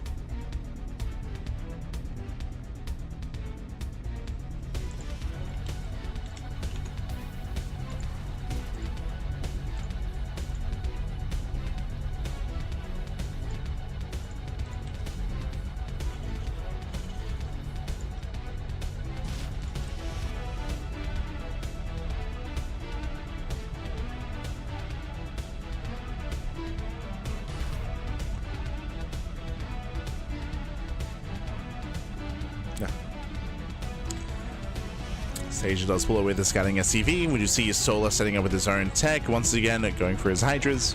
So once again, Link Hydra out of Solar.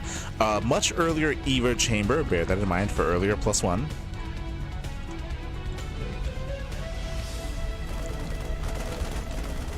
And we'll see if Solar joins up his third. That's what I'm curious by.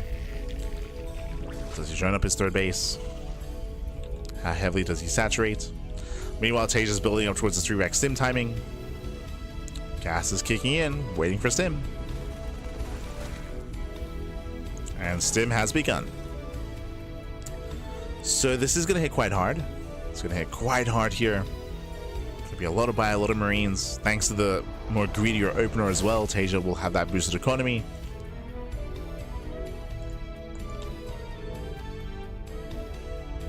Oh, and Solar is going for +1 carapace. Okay. That will help quite a lot. Solar, he has seen the Marines and he sees more Marines. He should be aware that it's at least a 2-1-1. Whether it's 3 Rax or 2-1-1, he's yet to confirm. But he knows there are no Hellions, he knows there's no factory. So Solar has an idea.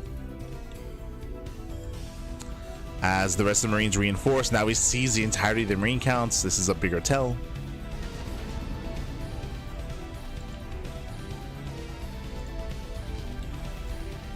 Just due to the sheer numbers.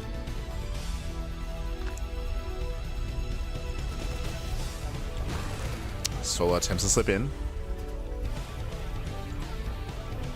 And again, it's not going to be an easy defense. Bearing in mind that there are no Banelings, of course. Currently, there's no Lurkers either. We have seen players go into earlier Lurker tech to defend against this. Going purely Ling Hydra is going to be difficult. It's going to be very difficult.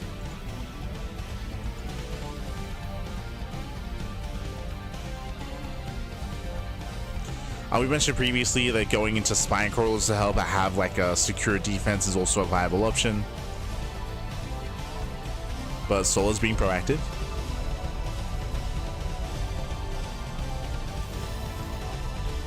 It's being proactive. Picking up the ramp, getting us around. Yeah, nice around. Very nice setup. Solar picks off a good chunk of Marines. And he's going to keep going. Jesus. Calm down. Solar thinks about it. Gets a couple of SCVs. Once again, threatens the mineral line. Picking up the mule. And behind this should be working towards lurker tech. Still waiting for Grew Swines. Still waiting for the upgrades. Meanwhile, Taeja's waiting for his own medevac, so this is a later timing one for a third CC. A later move out.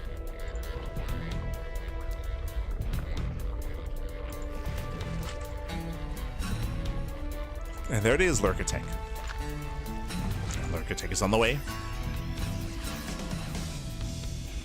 So Solo, he needs a little bit more time for his lurkers. Lings, they get eyes on the third base. Taeja, he's stimming in.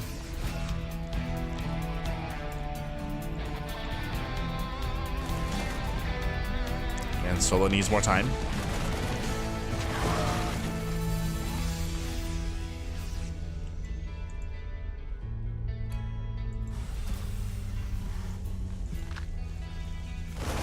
As Lurker Tech is halfway done.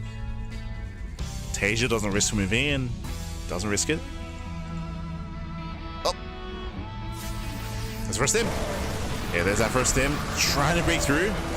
Decent going game of Hydras, but there are two Marines. Yeah, the Marines, they do barely power through the Hydras. Lurker Tech is too late. Yeah, too little too late here. We don't have enough Lings, not enough Hydras. GG gets pulled, and Taeja, he will break through. 10 seconds before Lurker finishes. GG. GG. Taeja, he does break through. Again, it was still very close, very clutch. Alas, Solar, he barely didn't have enough support for his Hydras. I did like that he was proactive, and I did like that first engage out of Solar, but he was lacking Lings. We speak about this all the time, but the Hydras are so fragile, is so vulnerable. Barely didn't have enough support for the Hydras, chose not to go for any sunken colonies. He was hoping he would get into Lurker Tech, and remember, the game ended, it was 11 seconds. 11 seconds away from Lurker Tech finishing. If he got into Lurkers, then he could hold, but again, was just a little bit too little, too late. GG. GG, well played. Whew. And with that, we have that back and forth between Solar and Taeja, and unfortunately, those are the only games we have available. Those are the only games we had available, as we had a full best of 5, apparently. We had a full best of 5 between Solar and Taeja. And one moment. Un momento, papi, un momento. And when it comes to the results, when it comes to the event itself, let us catch up. Un momento.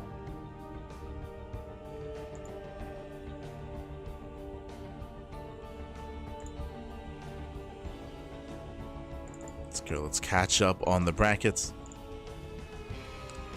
And let's catch up on what did transpire in this event. Here we go, bam.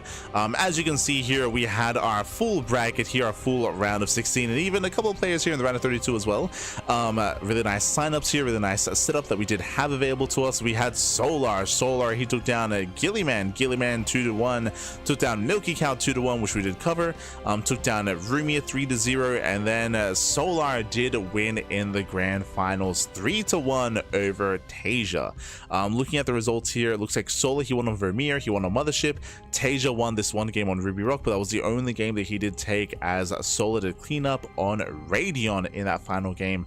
Again, unfortunately, the games on Vermeer and Radion were broken. Like those games, the replays, I should say, the replays are broken. So if you try to load into the replays, it's not quite available. There's a bit of an issue there. So unfortunately, we weren't able to cover those games ourselves. But yes, congratulations to Solar, as it does become our champion, does win 3-1 over Taeja. A little bit unfortunate that we didn't get to cover the replays ourselves, but regardless, GG. GG, well played. When it comes to the event itself, there are some other matches that did catch my eye, like Alsop versus 3Point. 3Point is one of the stronger Zerg players in SC Evo, so for 3Point to go down early on was a big upset. I would say that MinoVK taking down Quanta was also an upset as well. Quanta is a very strong player. I got a lot of love for Quanta, you know, I got a lot of love for old mate Quanta. He's a good dear friend. Much love to Quanta. And for MinoVK to bring him down in the first round was also a big result. I know that Quanta's been less active, so that's probably a part of it. Quanta has been very inactive as of late. Same with 3Point as well. You know, with the off season of StarCraft Evolution, StarCraft Evolution League. You know, a lot of these players have been taking some time off, but now they're back. Now they're back, and now they have some time to get back in form for the next championship. So best of luck. Best of luck to all the players. Another big result was Milky Cow defeating Magic Turtle 2-1. That's another big win for Milky Cow early on. And of course, there were some many other results. Mang Russell over Young Yakov, very impressive. I do rate Young Yakov quite highly in SC Evo and in SC2. So shout out to Mang Russell. GG. So again, a lot of results here. Very Zerg and Terran heavy. We did have a decent amount of Protoss players like Lunacy, Rebellion, and MinoVK and Prome. No Classic though. Yeah, there was no Classic to kind of represent that Protoss flag at the highest level of play. There was no Hero or Creator either. Those are the three Protosses that do dabble in SC Evo. It's Hero, Classic, and Creator. Maybe next time. Maybe next week. Maybe next week, as of course we'll be covering StarCraft Evolution League number 17 in the coming weeks ahead. Bearing in mind, this is a bi-weekly tournament. Every fortnight, every 2 weeks, there is some SC Evo, so we should be covering that on a regular basis here on the channel. We might be able to cover some of these live, but I don't know if we can do that on a regular basis, just because I think this clashes with SDO. Like Duckling Open does clash with StarCraft Evolution, so a little bit unfortunate there. There's a little bit of clashing with our schedule, so we can't really cover this on a regular basis. But hey, we have the replays at least. We have the replays. When it comes to our schedule as well, you can check us out here, ! I think we have a calendar command in the chat, but we just wrapped up our Friday morning cast, and we only have one cast today. Tomorrow we're going to be live with KSL. The Korean StarCraft League is going to be in basically 24 hours. In 24 hours time, really 23 hours time, we should be live with KSL. That is StarCraft 2. We have Duckling Open tomorrow evening. You can see it there. I think that is clashing with StarCraft Evolution League, and we have Tuna Cup on Sunday. So we have 3 more casts here this week before we wrap up, before we get into our next week of content. And again, if you enjoy some of this, if you want to see some more StarCraft Evolution, and we have casted so much, we've casted more StarCraft Evolution than any other English content creator out there. I can say that. I can guarantee that. Maybe even just any content creator, period. We might have just casted more games than anyone else, actually. Even amongst the Koreans. Like, I know that the STC puts in a lot of work. I know that Kiwian puts in a lot of work. But I think quantity-wise, we may have them out. So again, if you can check out that content over on YouTube if you wish. Check it out on YouTube, ! Socials in the chat to check out that YouTube channel. You can also support us via Patreon. Patreon is the place to be to check us out. To support us, all of the money on Patreon goes towards our tournaments. It goes towards Tuna Cup and the Duckling Open as well, and Master Swan Open. So all the events that we run on a regular basis are funded and grown via Patreon, so you can help us grow those events via Patreon as well. If you wish, support us, support the scene, support the players through Patreon. Thank you so much for the support. Otherwise, thank you so much for watching, thanks so much for tuning in. And again, if you see something that you like here, if you want to watch previous casts of StarCraft Evolution, or some Wardy TV Monday, some Pondcast, KSL, Pegasus Cup, Kung Fu Cup, or any other StarCraft that we've covered over the years, then check it out all on YouTube. It's all there, all uploaded. Is all there. It's catching up. Thanks so much, Taeja. Oh, thank you. Hope you enjoyed the cast. Hope you enjoyed. Would they be retrievable from the SC2 replay stats? No, like the replay, we have the replays, but the replays themselves are broken because something happened to the map in game, I should say. From my understanding, I believe, like, I think the maps that they were played on did go down. There's been some issues with the SC2 arcade, so I'm not entirely certain, but like the SC2 arcade has been in a bit of like a shaky position at the moment. And I mean, if you saw earlier, I think Kat did mention that that they did want to like push through like a patch and like update some of the mod, but that's not necessarily possible at the moment just because of the state of the arcade. If you're unfamiliar, basically there's been some malicious actors in the SC2 arcade that have been like uploading some weird and some how's the best way of putting it, some weird stuff, like whether it's like snuff films, or whether it's like some weird propaganda stuff, like some weird stuff has been uploaded to the SC2 arcade because that Blizzard did lock it down. They locked down the arcade to make sure that people couldn't upload, but they haven't fixed the issue that has been the exploit that has been occurring where people can like upload videos and upload things to the arcade. So that has been impacting mod makers and mod creators and map makers as well, from trying to upload and update their own arcade maps, right? So they have been negatively affected. So it is unfortunate. It's been happening for a while, and hopefully we get an update soon. Hopefully we get a fix soon. But that is why, I think that is part of the reason why some of those replays were broken. But otherwise, thanks for watching. Thanks for tuning in. We do appreciate it. And again, we'll be back tomorrow with some Korean StarCraft League. Are we tempted to ladder? Are we tempted to stream? I'm a little bit fatigued, and I got some work to do. Ay. No sé, papi, no sé.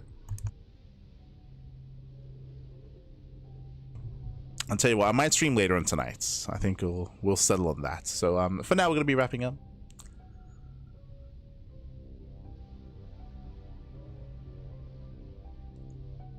Friday's been getting the Chinese servers up and running. Yeah, for sure.